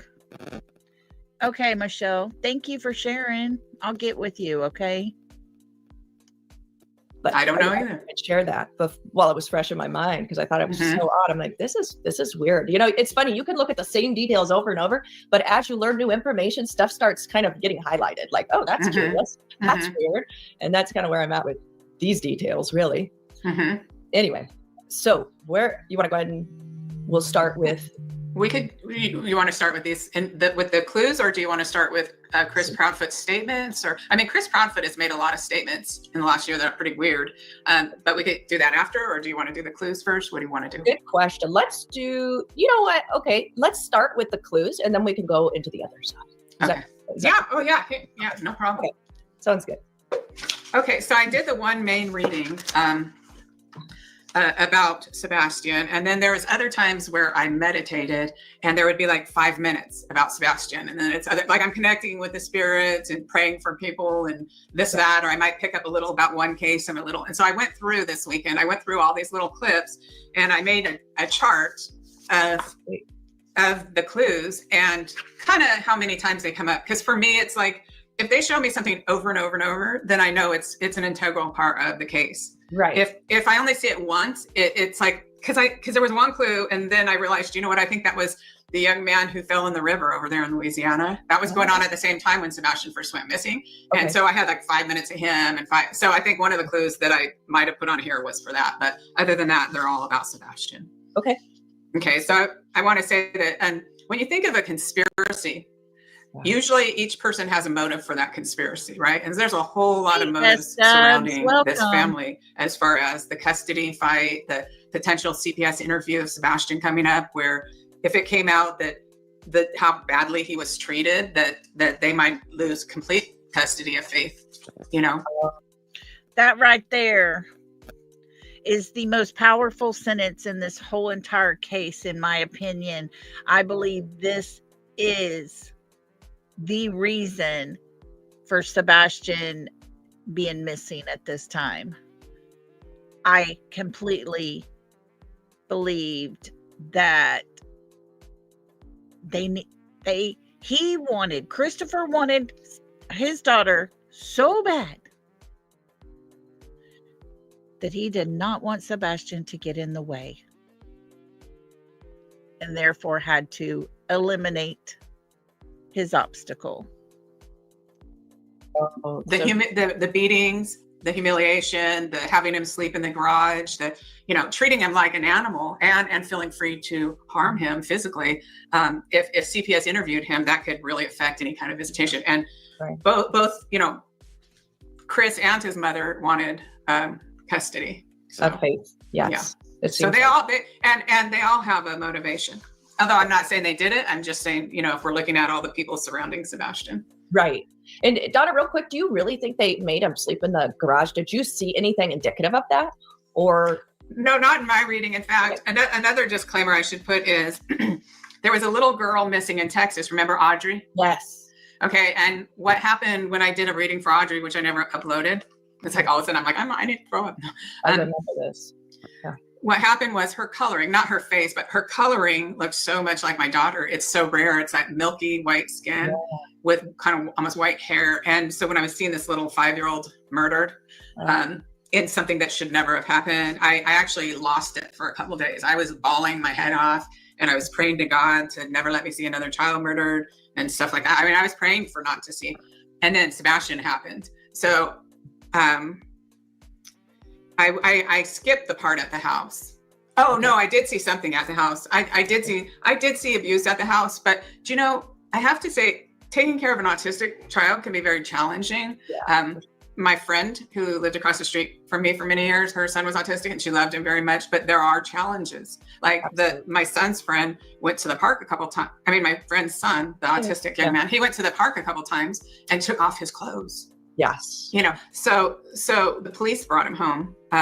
So, you know, there are challenges and stress. And I actually saw some of that going on in the house. So if you took Chris out of it, even like I kind of saw one time, Sebastian grabbed Katie and then Katie was like hitting him, but it was self-defense in a way. Okay. You know, it was her trying to get him off. So, and I don't know when that was in relationship to all this. It could be that they were just kind of showing me that situation. So they all had a reason why they were stressed out. Like Seth said on that Lore Lodge interview that Chris and Katie were talking about sending Sebastian to a group home. And so it does indicate though that they wanted him out of their house. And then Seth thought he couldn't take him for another few months to get everything ready and switch. But then there was another interview with Chris where it was Chris and Seth Seth is sitting there saying, I was going to have him come live with me. And then Chris, his eyes get big, like look at the body language, his eyes get big. Yeah. And he says, why didn't you tell us?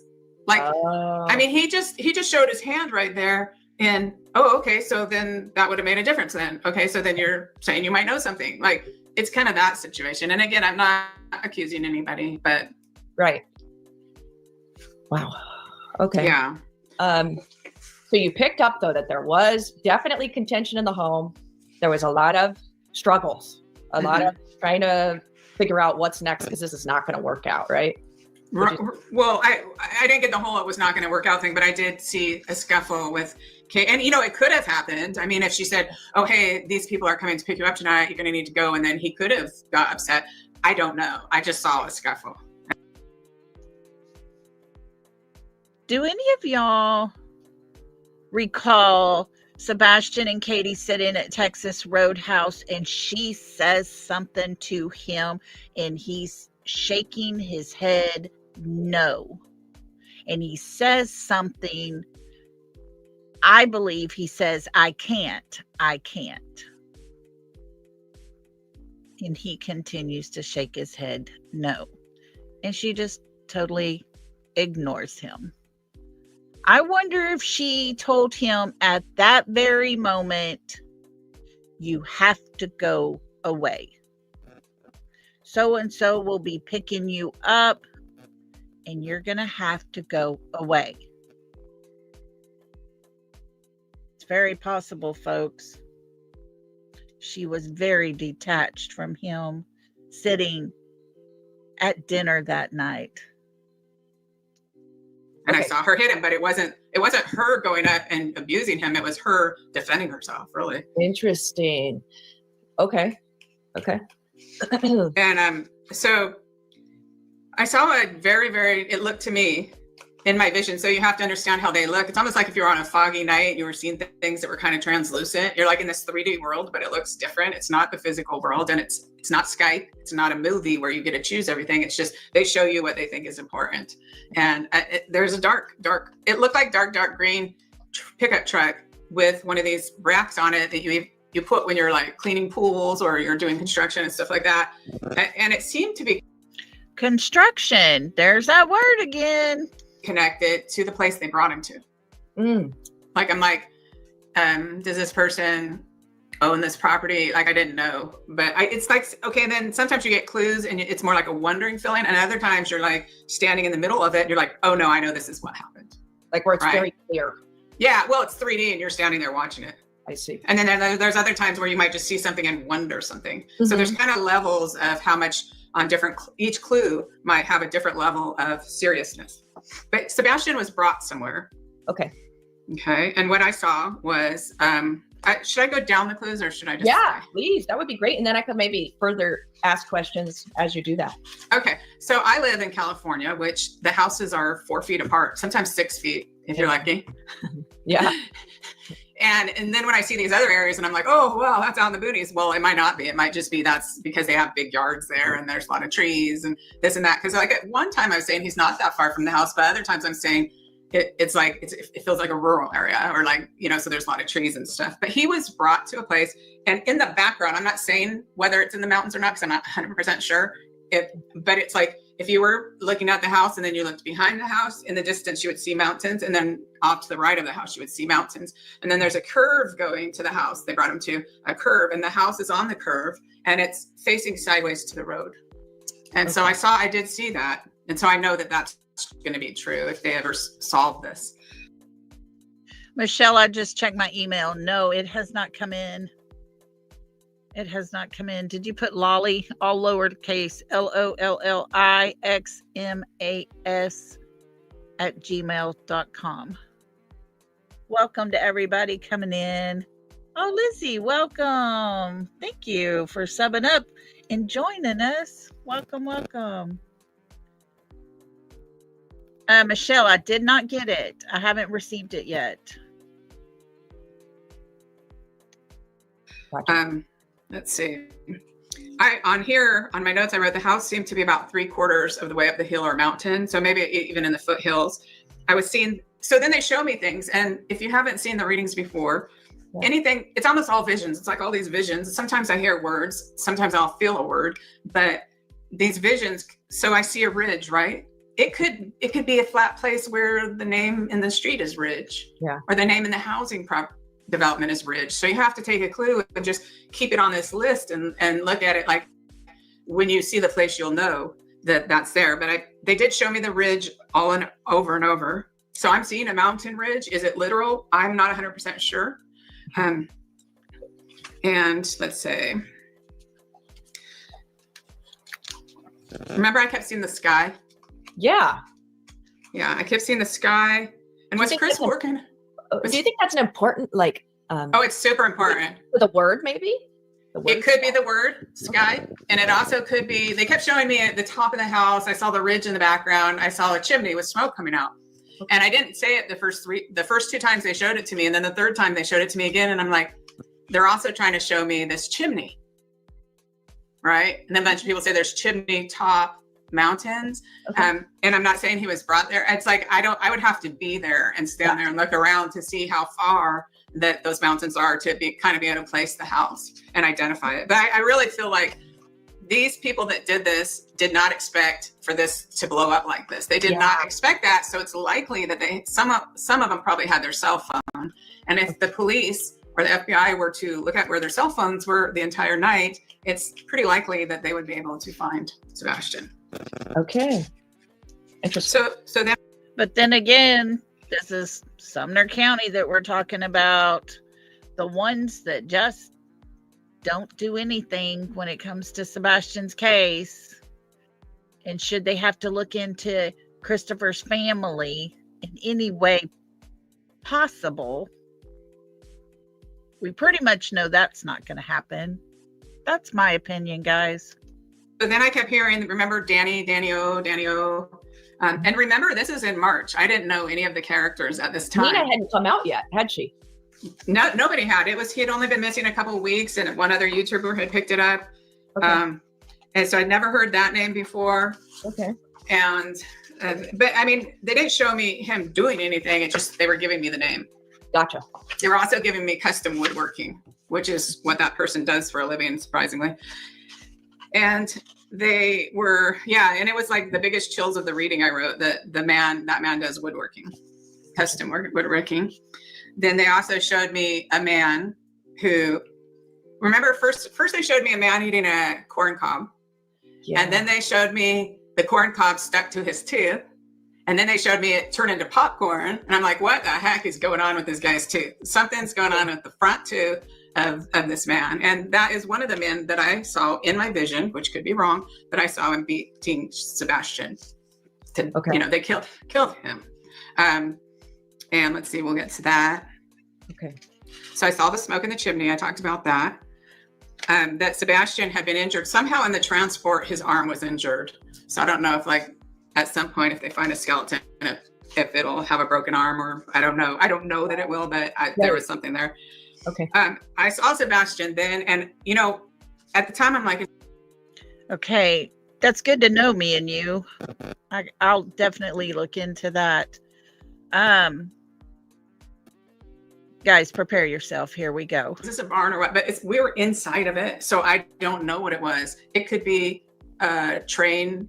Those big boxes they buy from trains to use as a shack or a shed or whatever. Yeah. Storage shed. It could be a barn, could be a any kind of little outbuilding. I don't know. It just felt like we were inside the house. It felt like we were there, and he was made to go in there. I'm sorry to say that repeatedly in here I said he was dead within hours of being brought there. It didn't go on for too long. It was, maybe 2 or 3 hours he was dead. And one man, I think there was at least, I know for sure there was more than one man. Okay. So there was at least 2 and maybe 3 men that I saw, but I only saw one of them's face, and that's the one with the tooth. Mm-hmm. Right. And so the other ones I didn't see, but one of them went up. So Sebastian was crouched in a corner, and he went up to Sebastian and started punching him. Oh. And then he was trying to say stuff to fight back. Sebastian never fought back. Yeah. And he was punching him over and over and over. And then at some point he grabbed him like this in this kind of stranglehold, wrestler hold like that, which you can knock somebody out, but they didn't. Right. At some point I see him dragged outside of that little outbuilding and hit in the back of the head with a shovel. Mm-hmm. And I saw him. I'm so sorry, Seth, if you're listening to this. I'm really sorry. But I think the police need to know, and the focus really needs to be on getting these people arrested and put on trial for murder. Yeah. So, and I saw him hit in the back of the head with a 2x4. Oh my God. And then I don't know how it happened, but him to run, like you could run to there. But there was like, I don't know how that happened, because it's like, then I'm just seeing it happen. That, so he's like trying to get his way through some wooded area, Sebastian is. Yeah. But then he makes it, I don't know how far he makes it, probably not more than 50 feet at the most. But then he was disoriented feeling and he collapsed. Okay. Okay. And I don't know if they went up and did something else to him to further cause his death, because I didn't see his actual death, because that's what I was praying for God to not let me see. Yes. And then they took his clothes off, and they wrapped him either in a tarp or a huge, like say if you had an empty mattress bag or something. And I'm not saying that it was a mattress bag. I'm just saying some big, huge clear plastic, or else a tarp. It was like they rolled his body up. Oh no, it was in a fetal position. They put it in a fetal position, and they burned his clothes. So I saw the several men, they burned his clothes after. So he will be found without clothes. And then the female, I saw the man with the tube. He went into the house at some point during all this. And the female who was there, who had brunette hair, he was talking to her, but I didn't really pick up what they were saying, but just that she was present on the property during the murder and she had no problem with it. God. Folks, like I said, trigger warning, because that was hard to hear. But I don't know about how each of you feel about Chris and his family. But after all the things that we have heard about this family, after listening to the accounts Nina gave us and the things they did to her with never, ever a second thought to it. Folks, I believe it's possible that this could possibly have been definitely something that could have happened to Sebastian at their hands. This is like a level of extreme. It's pure evil. It's evil. It's pure evil. It's inexcusable. Yeah. And I'm just reminded of the Bible verse that says that people who harm children should have some kind of big stone put around their neck and put in the water. Like literally, that's what the Bible says. Yeah, yeah. Harming children. And again, you know what? They could find Sebastian. He could be fine. This is just my vision. But it's like, it makes me sick. It's just, this is what I saw. And I just wanted to spare Seth, and hope to be wrong and hope that he would turn up and they would find him. And this is just my visions. Right. And I want to say real quick that you waited an entire year to give these details. And to me, I really respect that, because you could have said this back in April if you really wanted to, but you were trying to spare Seth and keep his hopes up that he would find him. Yeah. Okay, Legally Blonde, you take care of yourself and get some rest, okay? S-dubs, that's what makes it even more believable that this could be possible, in my opinion. That is. But it's not very surprising to me that she's saying that the one she's chose to tell us about here that she saw in her visions are the people doing these horrible things. Not after everything we've learned about them. But why allow anyone to hurt your child? That's the big question. I don't know that this was a plan.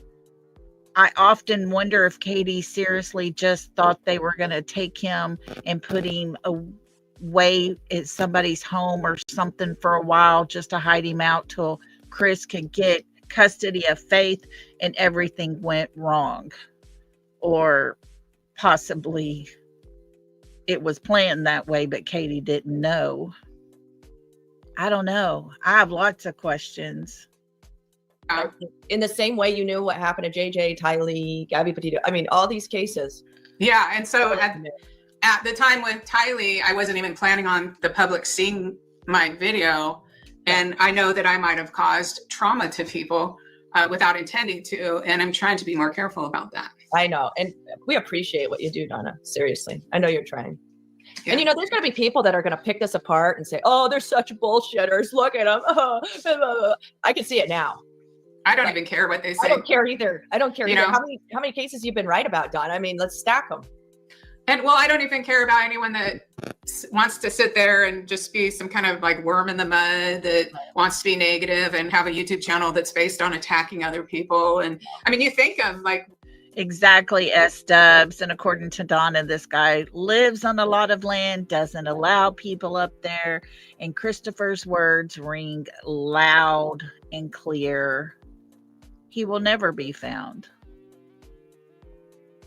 If no one's allowed to go look on that property, he will never be found. when your life is over and you're, say, on the astral plane, there's all kinds of slithering creatures and humans that are afraid to have their judgment who slither around in the mud. And the people that do that on YouTube, that's how I see them. And it's just like if I was walking down the street and some little rabid worm kind of went, you know, that's kind of what I think about. I love winds. Yeah, really. I'm trying to put out information that could potentially help a kid. And I'm sure that, you know, because I could write a letter. Oh, goodness, love winds. Hope you're doing well. Hang in there. We'll be praying for you. But if the one cop who gets that letter doesn't believe in psychics, that's going to get deleted. But there might be other cops with an open mind, you know, that want to solve it and they can hear the clues. That's my logic. That's my logic in all this. Yeah, Donna, I want to show you on the screen right now. Remember Ernie Shell from the yeah. He's saying even the TBI said this woman's credibility was real. Yeah. Oh, the TBI did? That's nice of them. Yeah. I mean, because, you know, in the Dulce Alves case up there in New Jersey, and the reading I did for her mother, I said in 6 years, this guy is going to get hungry and want to kill another kid, right? But then I didn't ever upload the second reading because there wasn't that much interest in the first reading. But in Dulce Alves, a missing 5-year-old Mexican immigrant from New Jersey, I did a second reading. And then it had gone down to 3 years. Okay. That they were showing me. So maybe because the heat was off, it was going to be sooner. And do you know that just very close to where Dulce went missing, this little 5-year-old, somebody just tried to kidnap a 10-year-old. And this is in New Jersey? Another child will die. And the cop involved not only would not talk to me, he says he threw my letters away as soon as he realized I was a psychic. Even Dulce's neighbor went in and talked to the police chief who ordered him to talk to me. And he said he'd rather be fired than talk to a psychic. Yes, they dealt with me like that too. And I've called to give tips that I felt really mattered from your readings. A lot of times they just treat me horribly, but it's always interesting when what I tell them that's straight from you. And then they're like, okay, keep going. Like it's registering, right? Yeah. And I really appreciate Detective Ball took you seriously when you called that time. So some cops do and some cops don't. So the point is of uploading a reading is, and there's sleuthers that, I mean, the cops have a certain amount of time every day, you know, and they have multiple cases. They can't just, 80 hours a week, but there's thousands of people out there willing to research clues, which is even better. So I do think it is worth putting it out public. And then, whether it's TBI, FBI, and then also they don't have to acknowledge me that they ever talked to me because maybe they don't want to talk to me because they're afraid of being tricked and recorded and put on YouTube. And I could totally understand that. But it's scary when you think someone else will be murdered. I agree. Sorry, Donna, not to interrupt. I'm sorry. Oh, no, you go ahead. I want to tell you what else Ernie Shell said. He said, yes, they told me that you were right on a lot. And the statistics add up. Candace told me about Summer. Whoa. Oh, Candace told him? I wonder what he said. Is he on here? I would like to know more, Ernie. Wow, you should make another video. Yeah, Ernie, I want to hear what they told you about Candace. Yeah, you could call me. I mean, you could email me and give me your number and I'll call you. Wow. For sure, Ernie, I want to talk to you, definitely. And I could give you any information I have because there's a lot I've held back, of course. Yeah. So even how horrible these all are, there's always information I know that's too dangerous or too even more violent. Like that's another thing that really bothers me is when people kill. I mean, I see the predators that's part of what they enjoy is causing pain and trauma and it turns them on, right? But a family member, a mom or dad, somebody who tries to kill their own kid, why make them suffer like that? Why not just overdose them? Like, and I'm not advocating for it, but like, why did Lori Vallow do such atrocious things to her children? was that really necessary if you just wanted to get rid of them? You know, so I just think it, and with Sebastian, this is what I wrote. Okay. Sebastian was injured before even arriving at this location with an injury to his arm, which seems significant. Sebastian was severely beaten and put into a chokehold. The person doing it, oh, listen to this. Okay. The person doing it had a personal gratification in it, enjoyed doing it, and said, your mom can't protect you now. Sebastian was not fighting back. So that indicates to me it was a person who had a personal relationship with Sebastian. Wow. Wow, that's huge. That's huge right there, guys. S-dubs, I am the exact same way. I've always been a skeptic, only because there's a lot of people that do it, and I'm not quite sure that they're using their gifts correctly. I don't know. But with Reverend Donna, she's proven herself over and over and over again. Her work is spot on. And this is one time I am hoping she is wrong on all levels. But at the same time, you have to stop and consider the fact that this young man has disappeared completely. No evidence, no sighting, over a year. Folks, the odds are against him at this point. Wow. I know. Jeez. And I saw him have what would be blunt force trauma, both with a shovel to the back of the head and what looked like could be a 2x4 or something of that nature hit the head. I saw him running through a wooded area, feeling disoriented and dropping to the ground. He was wrapped in a large bag or tarp and buried in a fetal position in the ground. So if they were using sonar, I guess that kind of thing is important. He would be in a fetal position. So it would be like a ball they were kind of looking for, rather than a long thing like that. Okay. I saw them burn his clothing after the murder. What? And then I saw a garden box, but I didn't see him put in there, right? I saw a raised flower bed. It's just like I wondered. I like had this ominous feeling about it. I wondered. Mm-hmm. TJ explained to us that her son-in-law had a flower bed and used the ashes from her daughter and sprinkled them into the flower bed. I wonder if that's what was put into, I don't know. Donna said he would be buried.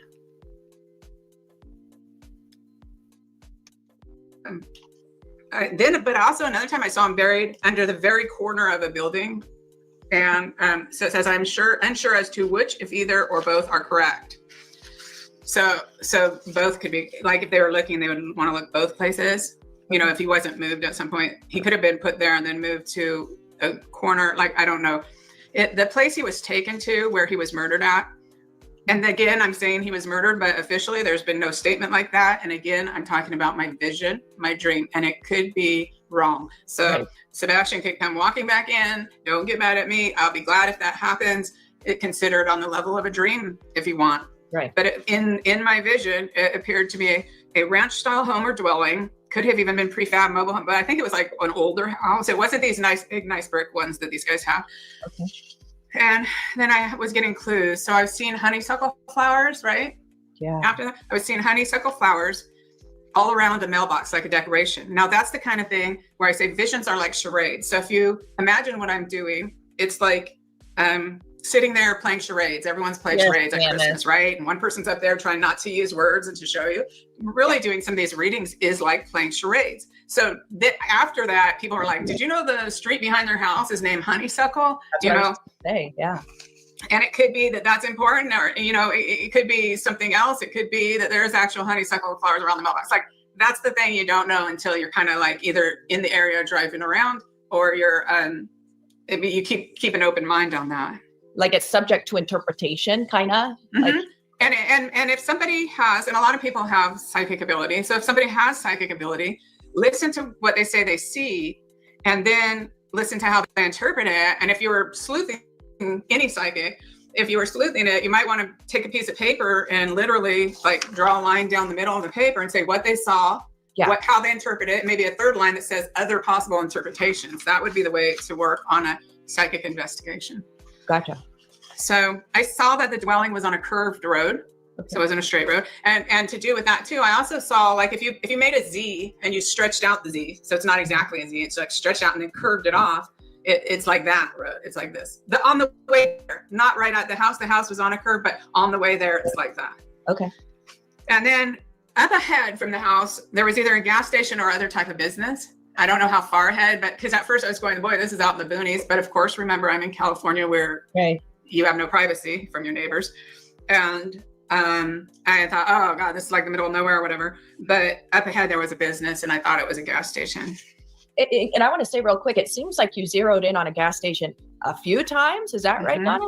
Yeah. They've showed me a gas station a few times. Okay. And then I go back to the murder again, and I'm saying, saw one of the men involved in what I saw to be a brutal murder. Yeah. The man was punching Sebastian over and over and was a hands-on part of the murder. Now, that wasn't necessary. Mm-hmm. You know, that was just cruel. Overkill. Yeah. Well, it was cruel. Yeah, right. You want to get rid of your autistic kid. Yeah. You want this person eliminated. Is it really necessary to torture them ahead of time? Like, exactly. Okay, so I saw again one man put Sebastian in a headlock, and so if these are my visions, if they're correct. One man put Sebastian in a headlock. The defining characteristic of this man was that his front tooth jutted out. Like, okay. I first saw a man eating a corn cob, then a piece of corn stuck on his tooth, then a piece of popcorn, and I just knew there was an issue with one of his two front teeth. Mm-hmm. So I didn't know the characters in this case or anything at this point. I just knew about this man looking for his kid. This man was active and present during the entire murder. I saw Sebastian running through a wooded area, become disoriented, fall to the ground. His clothing was taken and burned. Sebastian was wrapped in clear plastic or plastic.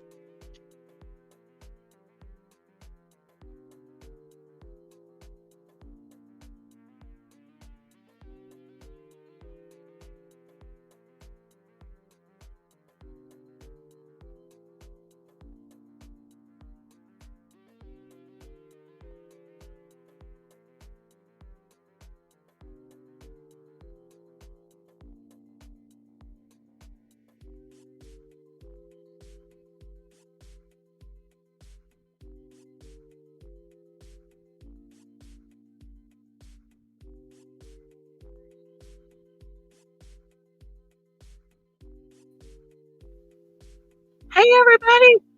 Can you hear me? I got booted out. I got booted. Okay, I'm back. Oh, my goodness. Can y'all hear me okay? Somebody give me a heads up that y'all can hear me. Okay, good deal. All right.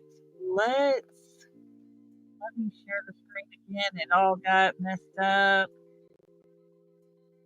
No, let's keep listening.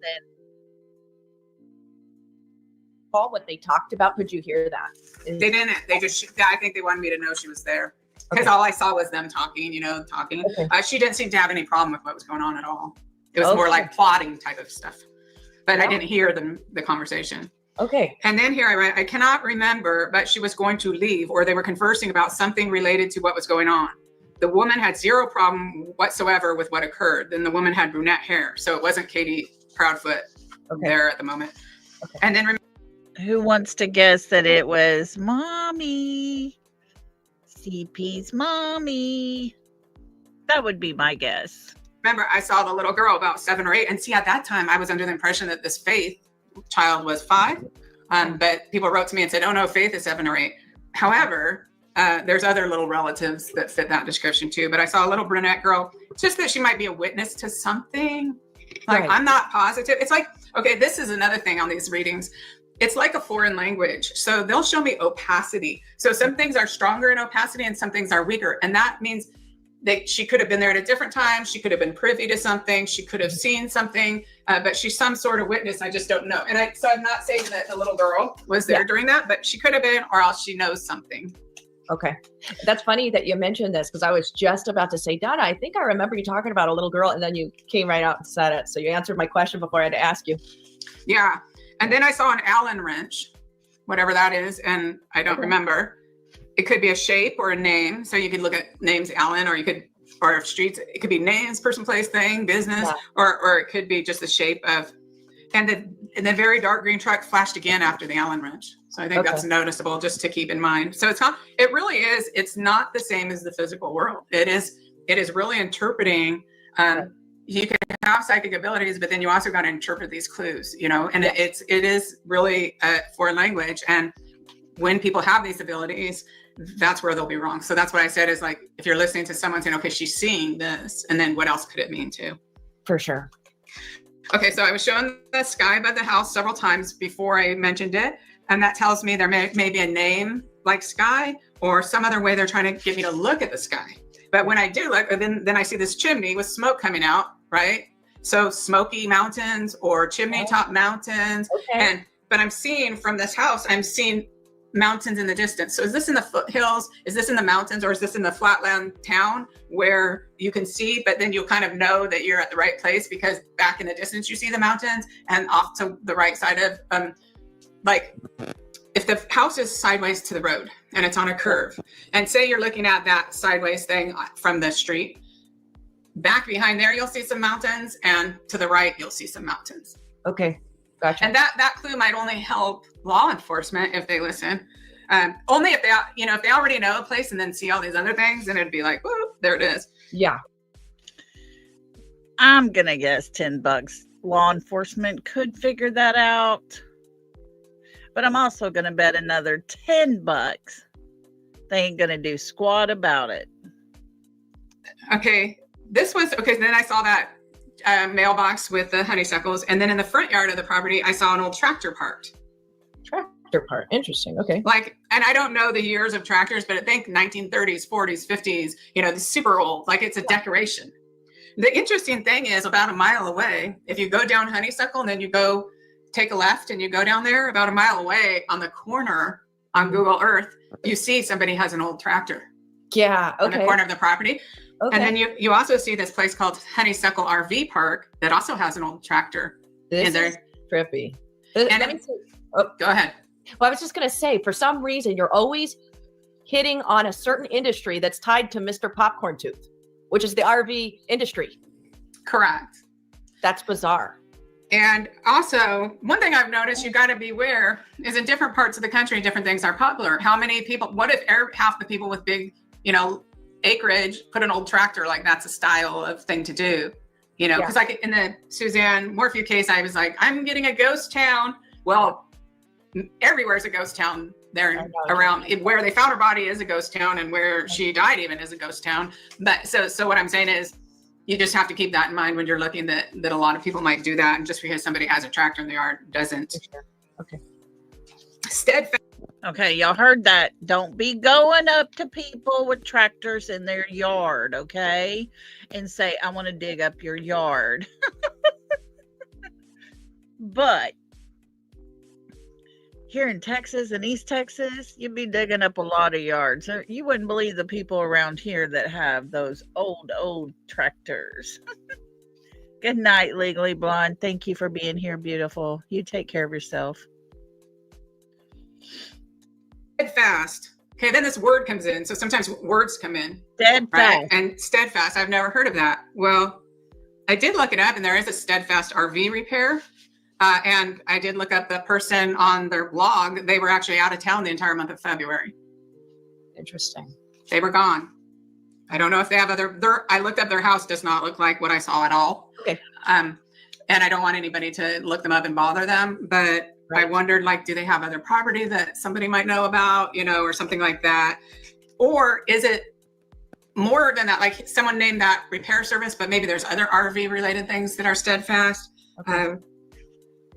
All I saw was a bumper sticker on the side of a truck that said steadfast. That's how they gave me that word. And I don't know, I don't know any more about it. I did go. I wonder who in that area would be driving around with the green truck that maybe has already had it painted and scraped off that bumper sticker. Charlene says here too. Yeah. Go as far as trying to track it down though. Okay.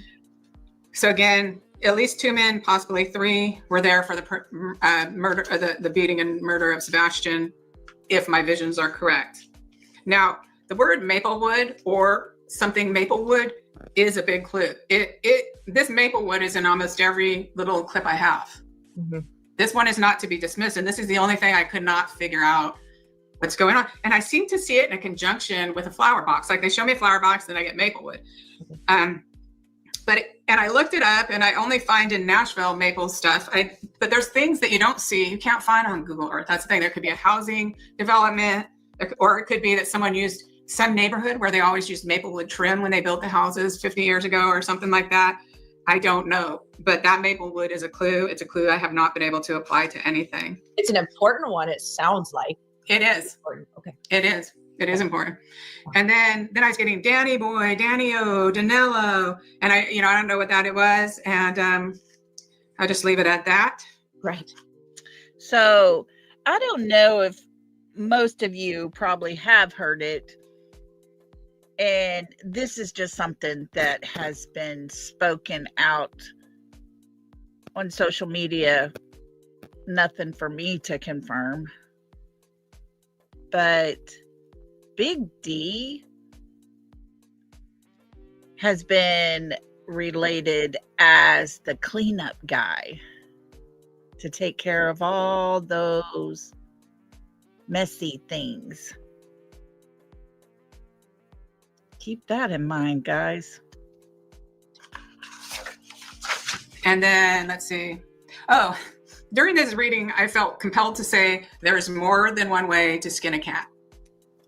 Yeah, I remember that, which was not something you would ever say. I've never said that in my life. I would never use a term like that, talking about killing an animal. So maybe one of the people who uses that term, I don't know. Oh, interesting. But that was weird. And someone wrote in, how could you talk that way? Yeah. I felt compelled to say that, Right. And then I saw the beating again. I saw the ridge again. I saw the Maplewood again. So they showed me over and over. And then at some point I'm talking about a shape of a lake that like if you made an L and you were trying to find something, I'm not in the lake. Like if the fingers were water, it could be like right here or something where they buried them.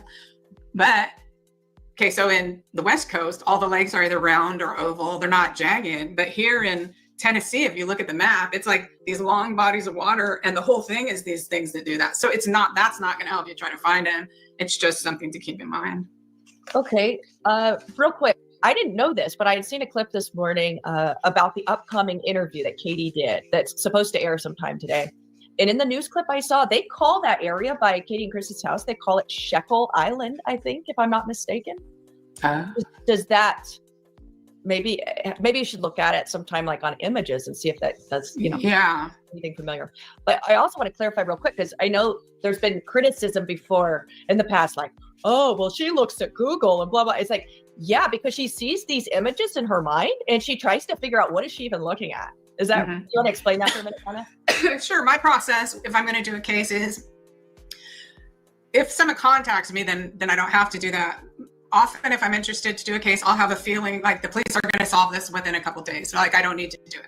So remember a couple of years ago, the little 5-year-old that was kidnapped out of her driveway by the UPS driver? Yes, that was so cool. I had been contacted by the mother's neighbor to do a reading, like almost immediately. And I said, I am willing to do a reading if she wants me to, but the police are going to find her within a couple of days. She's by the side of the road on a ditch, not that far away. I told her that. And I didn't feel like I needed to do a reading because it is traumatic to go into that energy and see that. I knew they were going to find her. Other times I'll have this feeling like they're alive, like with this Hannah Kobiaski. It's like, I knew she was, remember I told you I could do a reading, but I feel like she's alive, right? Because it's like, there's no emptiness, there's no pool. It's like, and then other times I'm like, oh my God, I need to do something because they might not find her or they might not find the person or something like that. And so say on the Idaho 4 case, it came on my home stream. I don't watch regular network television, but it came on my home stream. So I clicked on the article just to see how far they were in solving it, or if there was something they needed to know or whatever. And then I just went to my room and started praying. So I try to know, actually, it works better. Mediumship works better the less you know.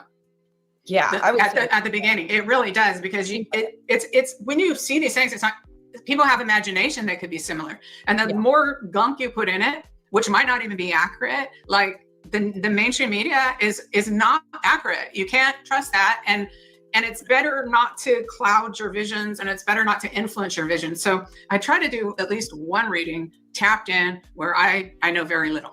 That's what I do. And then after I do that reading, with that information, I will then look around on social media, in Facebook groups or whatever, to see if I can confirm 2 or 3 things, because the spirits will give me information that's already out there, but that I just didn't know. And so it doesn't matter if anyone believes that or not. It's irrelevant. What it tells me is, okay, I'm tapped in. That's a good read. And then I feel comfortable. Whoa, Brianna.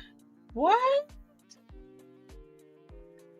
I hadn't even heard this name. Brianna says they arrested Tanaka Brown, which is a man, for accessory after the fact in the case with the baby and the 4 that got unalived. Wow. I wonder if possibly that person was helping him.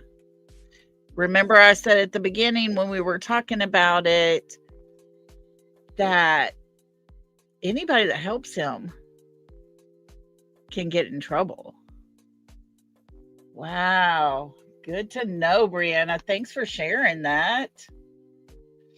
We don't have just a little bit more left of this, but I hope you're enjoying Reverend Donna and see how she always explains how she goes about what she does. She is very upfront about how everything works with her. And we got just a little bit more we're going to listen to and we'll be done. Hang on. Let's go a little more. Feel comfortable to put it up. I also have done reads on cases that when I sense it's a self-done, that I don't put up, like Nicole Bully and stuff like that. And the lady who immolated herself and stuff like that. I don't put those ones up. Right.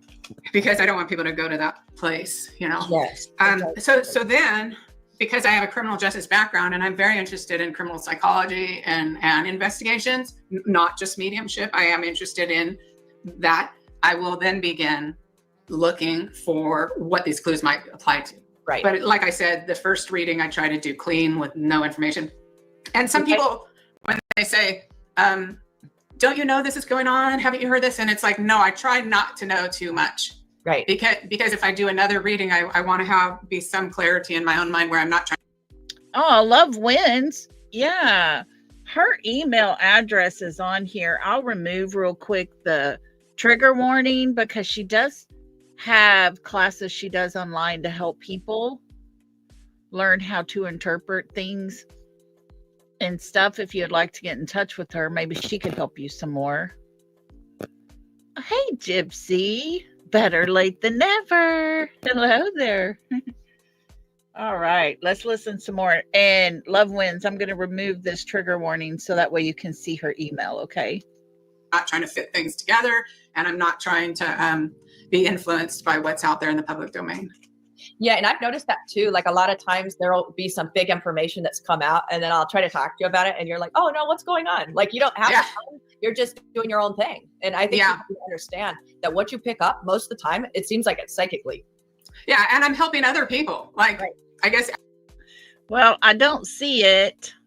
I'll try to get it. I'll try to go to her page and get her email address and I'll put it in the link.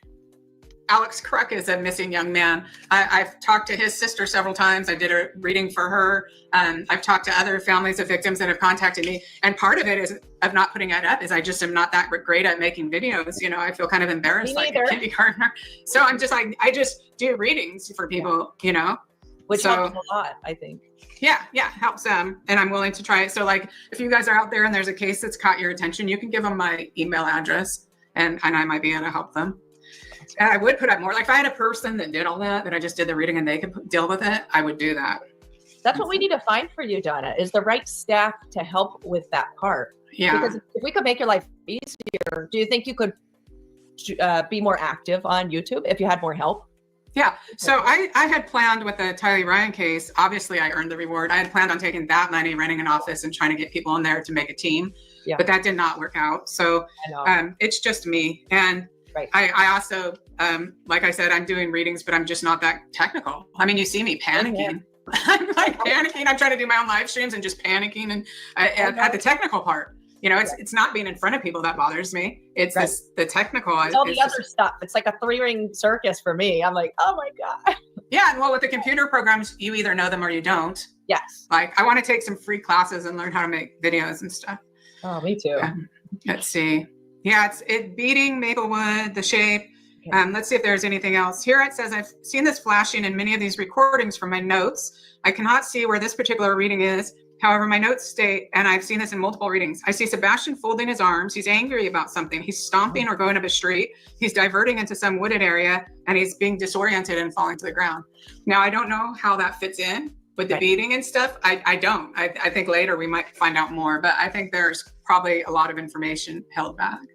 Yeah. And I want to say real quick, from my experience on following the work you do, I feel like you always pick up information that happened preceding the killing part. Like you always pick up this background detail that's always very interesting. So I wonder if where you're saying he's really mad, he's got his arms crossed, he's really angry. Like I wonder if that was a fight like 24 hours before. Like, do you know what I'm saying? Oh yeah. Yeah.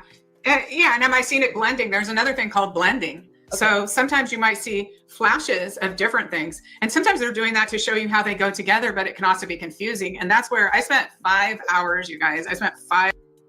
Holly, you are so right on that one. Seth said that KP turned out just like her mother. Totally on point. Love wins. I've dropped her email in there. And so if you wanted it, you can email her. She would be the one to help you. Hey, Trishy, good to have you. Oh, yeah. Yes. Maybe she will soon, Trishy. KP buried herself in a bottle. I'm telling you what, I honestly believe that, Cooper. I think that for sure she is trying to drink away her part in all of this. And it will not work. It will not work.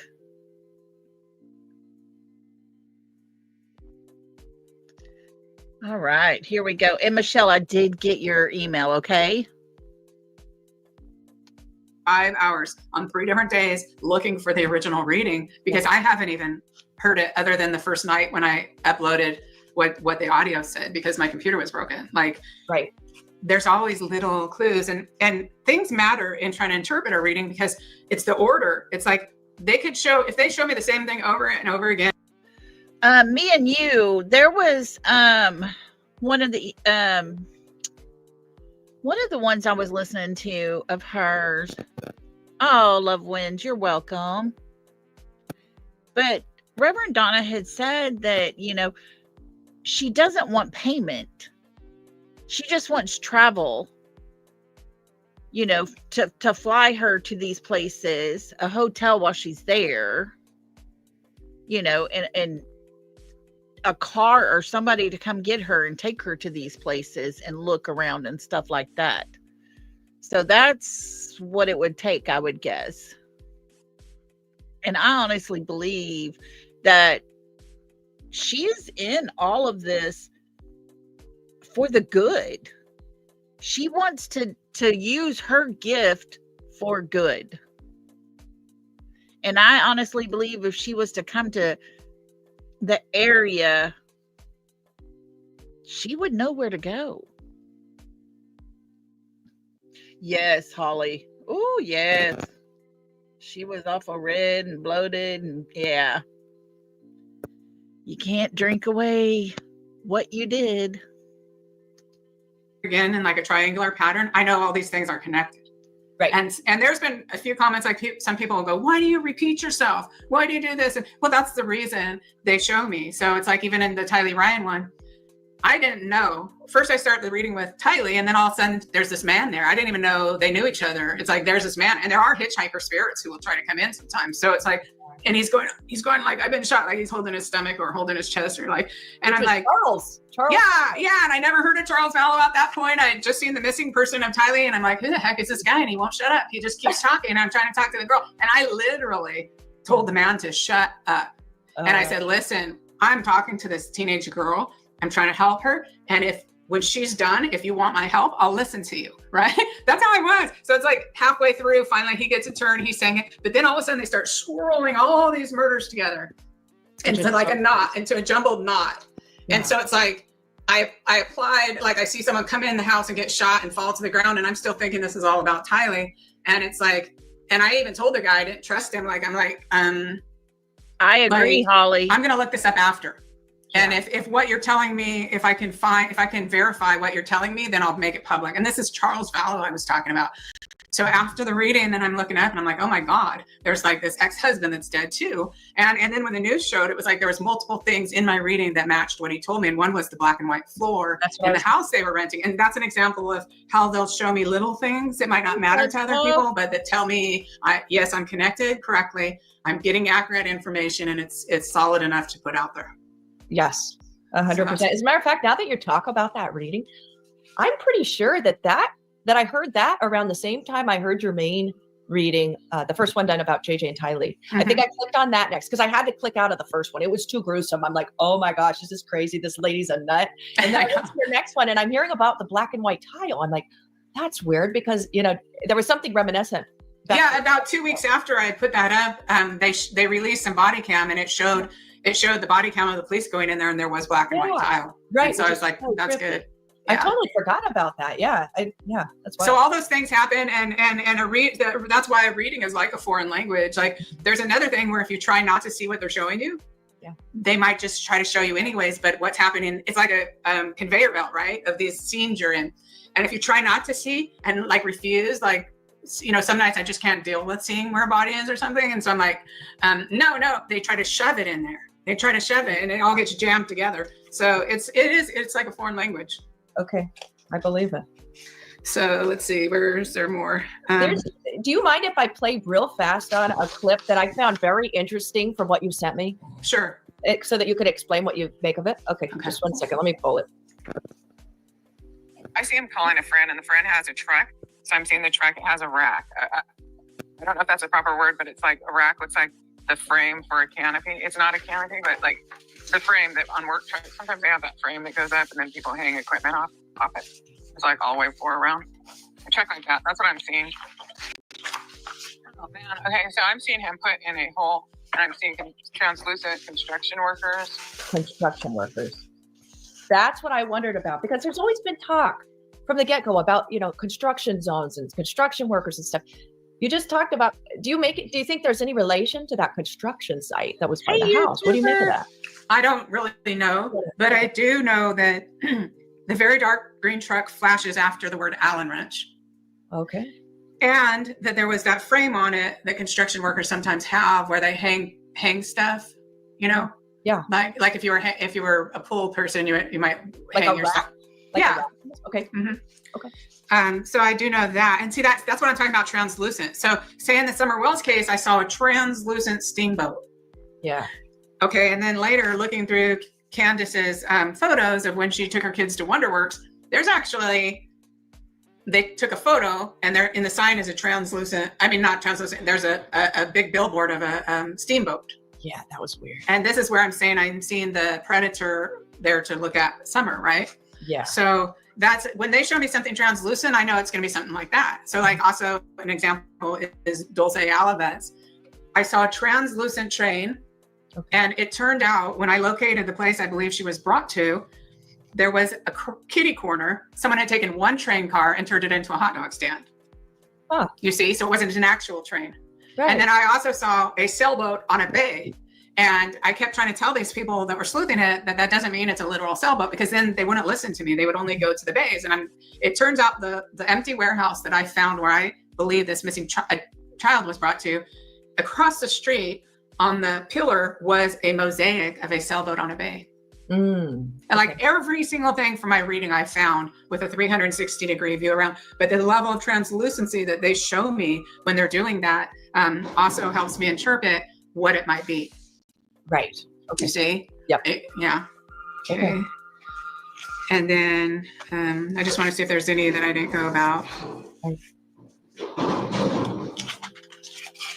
The other couple men that I saw present, again, I'm not positive if it's one or two, but I think there was a couple other present. I didn't see their faces. Okay. It's just the one with the tooth and the woman in the house. And I saw her, but I have an idea who that is, but I'm not actually 100% sure. Okay. Like, it could be her or her daughter. I don't know. It's one of them, though. Right. Okay. Well, that's obvious, right, guys? We can figure that one out. We pretty much got an idea. And I have my guess, but I'm not even sure enough to like make a call on that. Yep. But I know she was there. I know she knew. I know she was part of it. And I know she didn't bother her. These people are just really vicious people. Yeah. I'm just trying to see if there's any. Yeah. And then, okay. So on that chart I sent you. Yes. I'm sure the arch was about that kid who fell in the river. Because I'm seeing an arch that looks like under a bridge, but I don't see the top of the bridge. But then when I listened to it again, was his name Riley Gaines? I can't remember.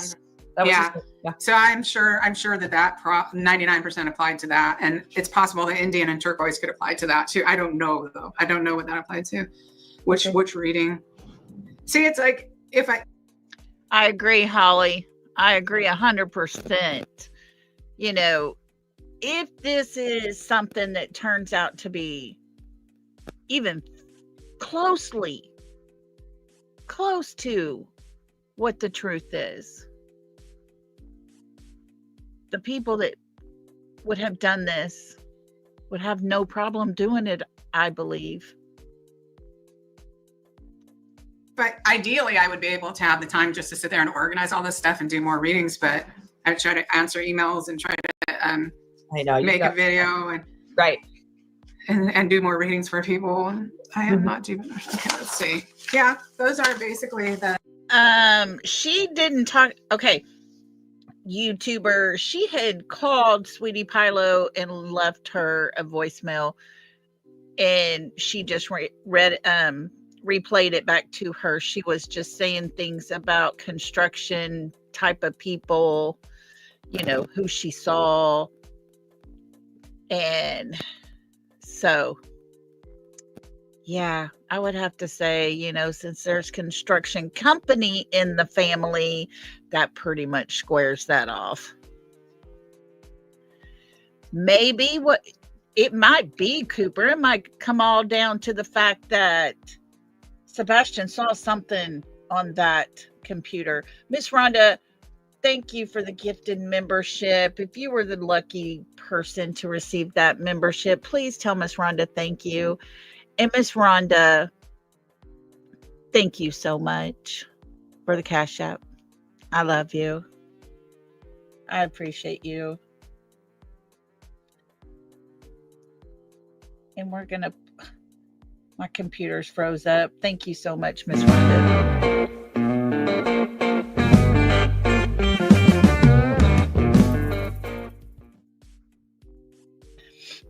Welcome to the membership. Guys, let's try to finish this out here pretty quick. Let's see what else she has to say. The things. This Maplewood thing is definitely in there though. It's a good question mark, I think. The beating is in everyone. The blunt force trauma is in everyone, and the people involved is in all of them. Horrible. Yeah. So the beating is in every reading she's done. The Maplewood is in every one she's done. The people involved are all in every reading that she has done. I wonder what the Maplewood could be. Holly, I think we should do a deep dive into this. One of these clips, and I don't think maybe we did briefly touch on this already, but you said Sebastian's mad, and it's like he gets into a fight with mom, and then he takes off out the door. I think you question, you say, is he going to hitchhike?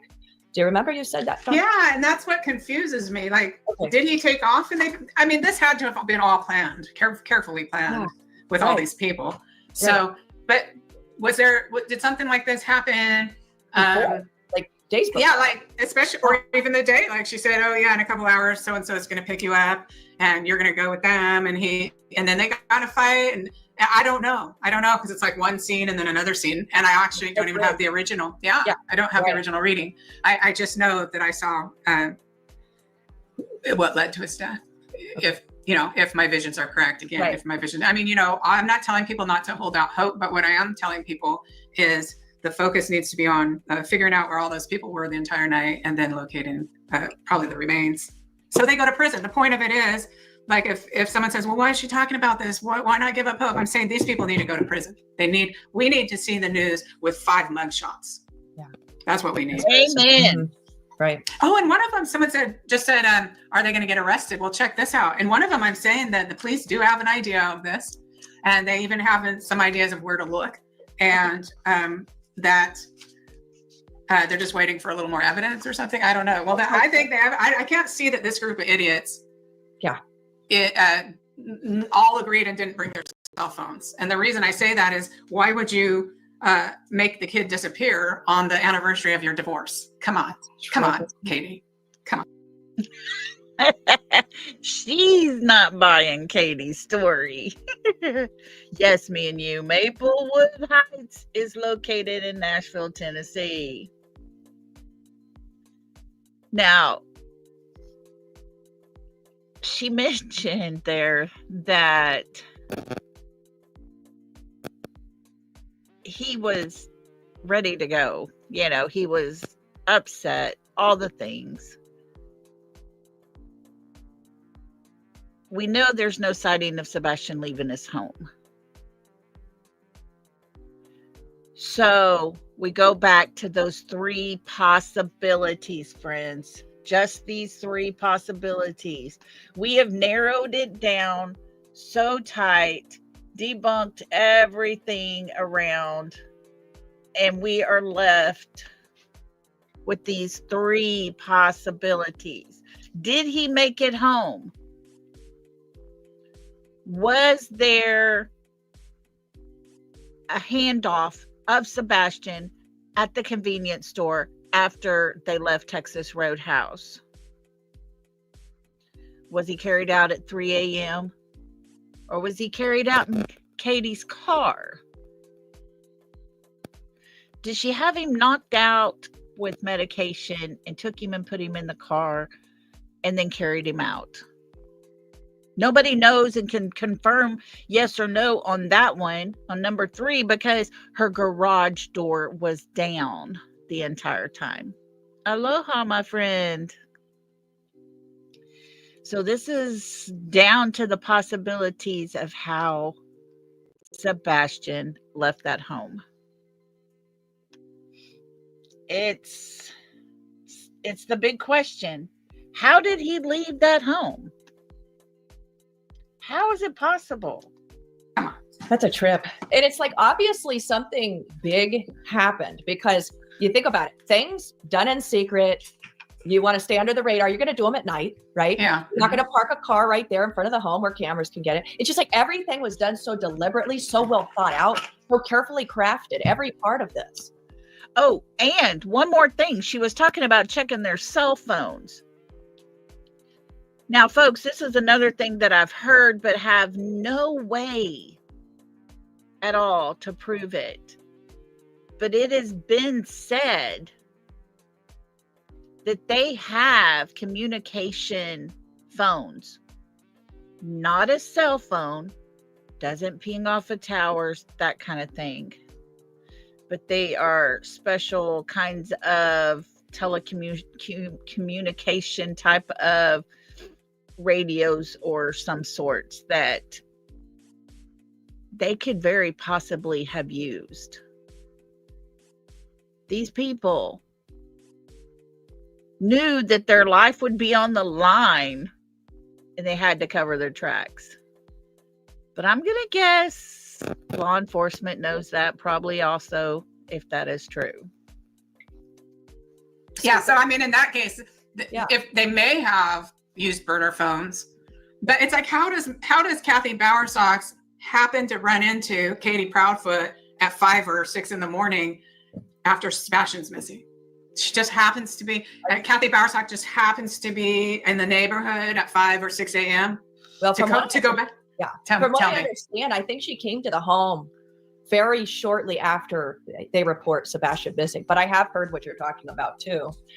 Oh, so you're not sure? Are we not sure? That's been speculation. It could be true. I don't know personally, but I do know that she was at the house shortly. Now, Seth told us when he got there around 9:30ish, I think is what he said. Kathy was there.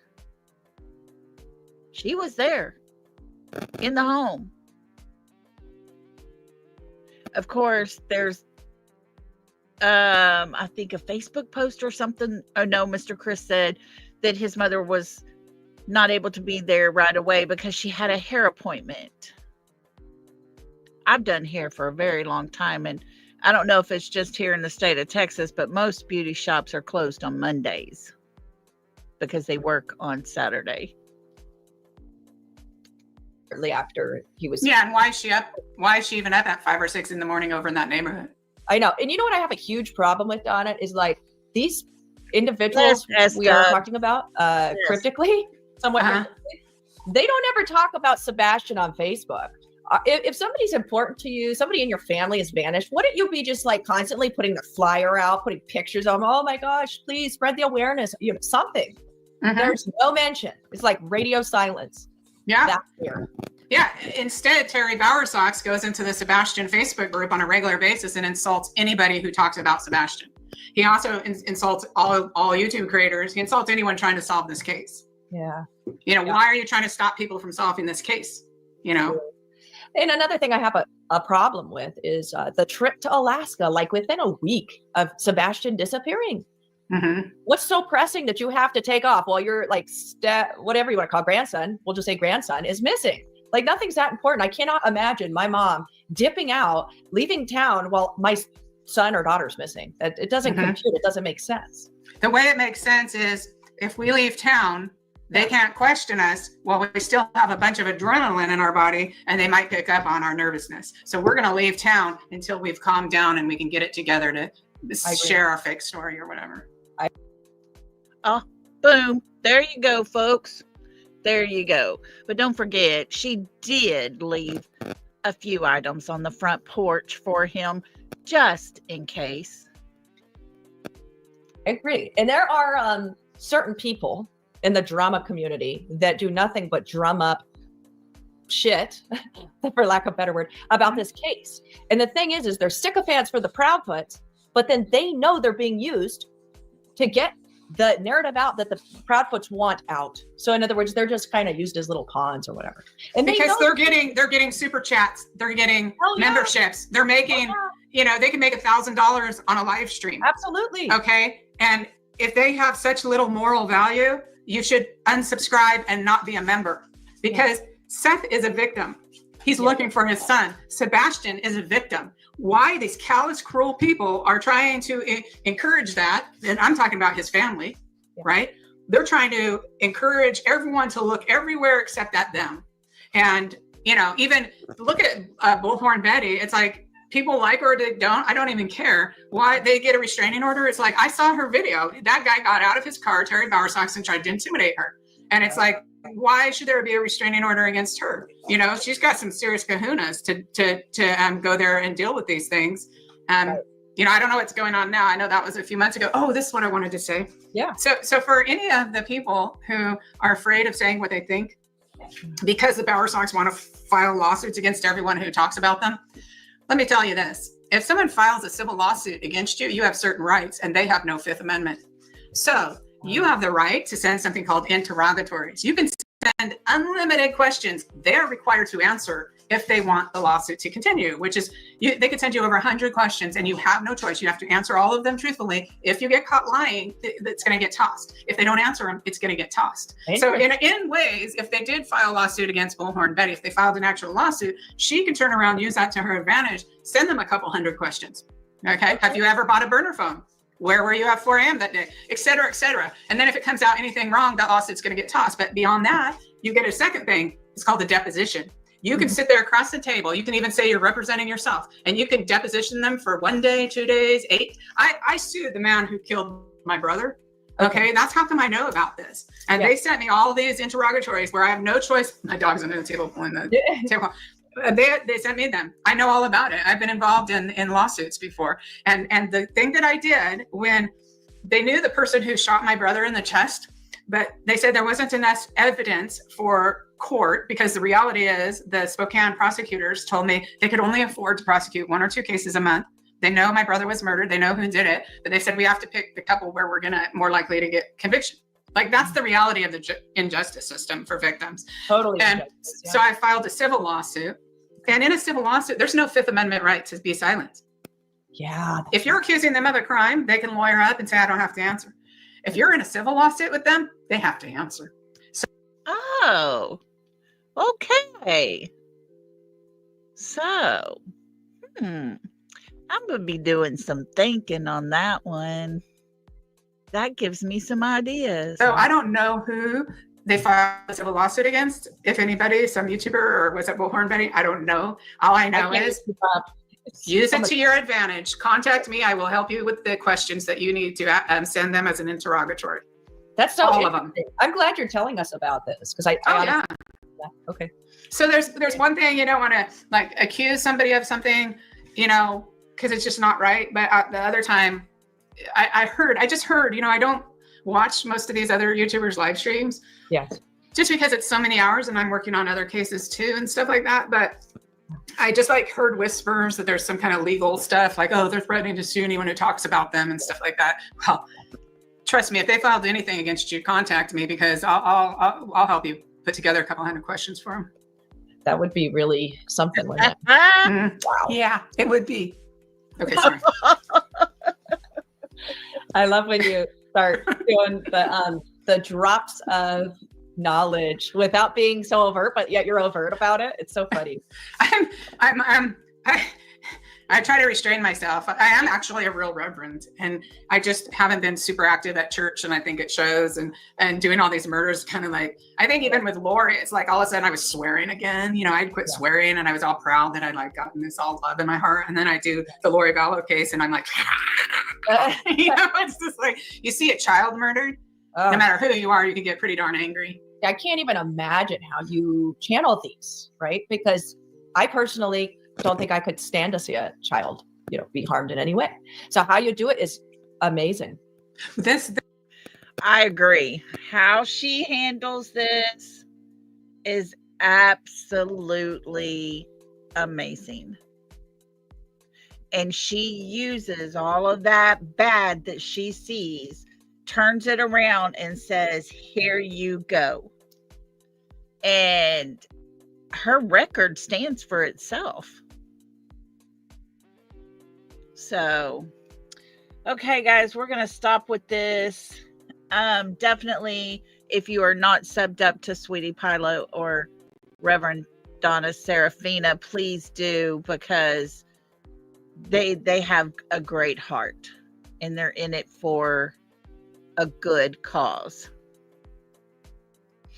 So, yeah, it would be hard every single day to just sit there and try to live each day with knowing what you saw. So, okay, guys. Well, I've kept y'all here long enough, but before we go, please make sure to hit that like on your way out if you have not already. More than anything, thank you for being here. Thank you for supporting the channel. I appreciate and love each and every one of you. Tomorrow at 5 o'clock, for anyone who has not followed the Summer Wells case, please come back, because I have a video that will explain the whole entire Summer Wells case. This is done so perfectly, and it is not a one-way biased story. It tells the complete overview of her case. And so I thought that would be a great way, since several of y'all have not heard about Summer Wells or did not follow her case. We're going to do that tomorrow. So please come back. Let's hear her story, because her story deserves to be back into the spotlight as well. So anyways, guys, I'm going to let y'all get out of here. Y'all have a super great night. I love you all so much. Thank you for hanging in there with me. A lot of this was very hard to hear. And let's just hope it's not. But sadly, Reverend Donna has been spot on. So we need to really start looking into those things. Oh, Sea Star. Yeah, it's very sad. It's hard to hear. But I thank you so much for all of y'all. Y'all have a super great night. Until tomorrow. Love and hugs, everybody.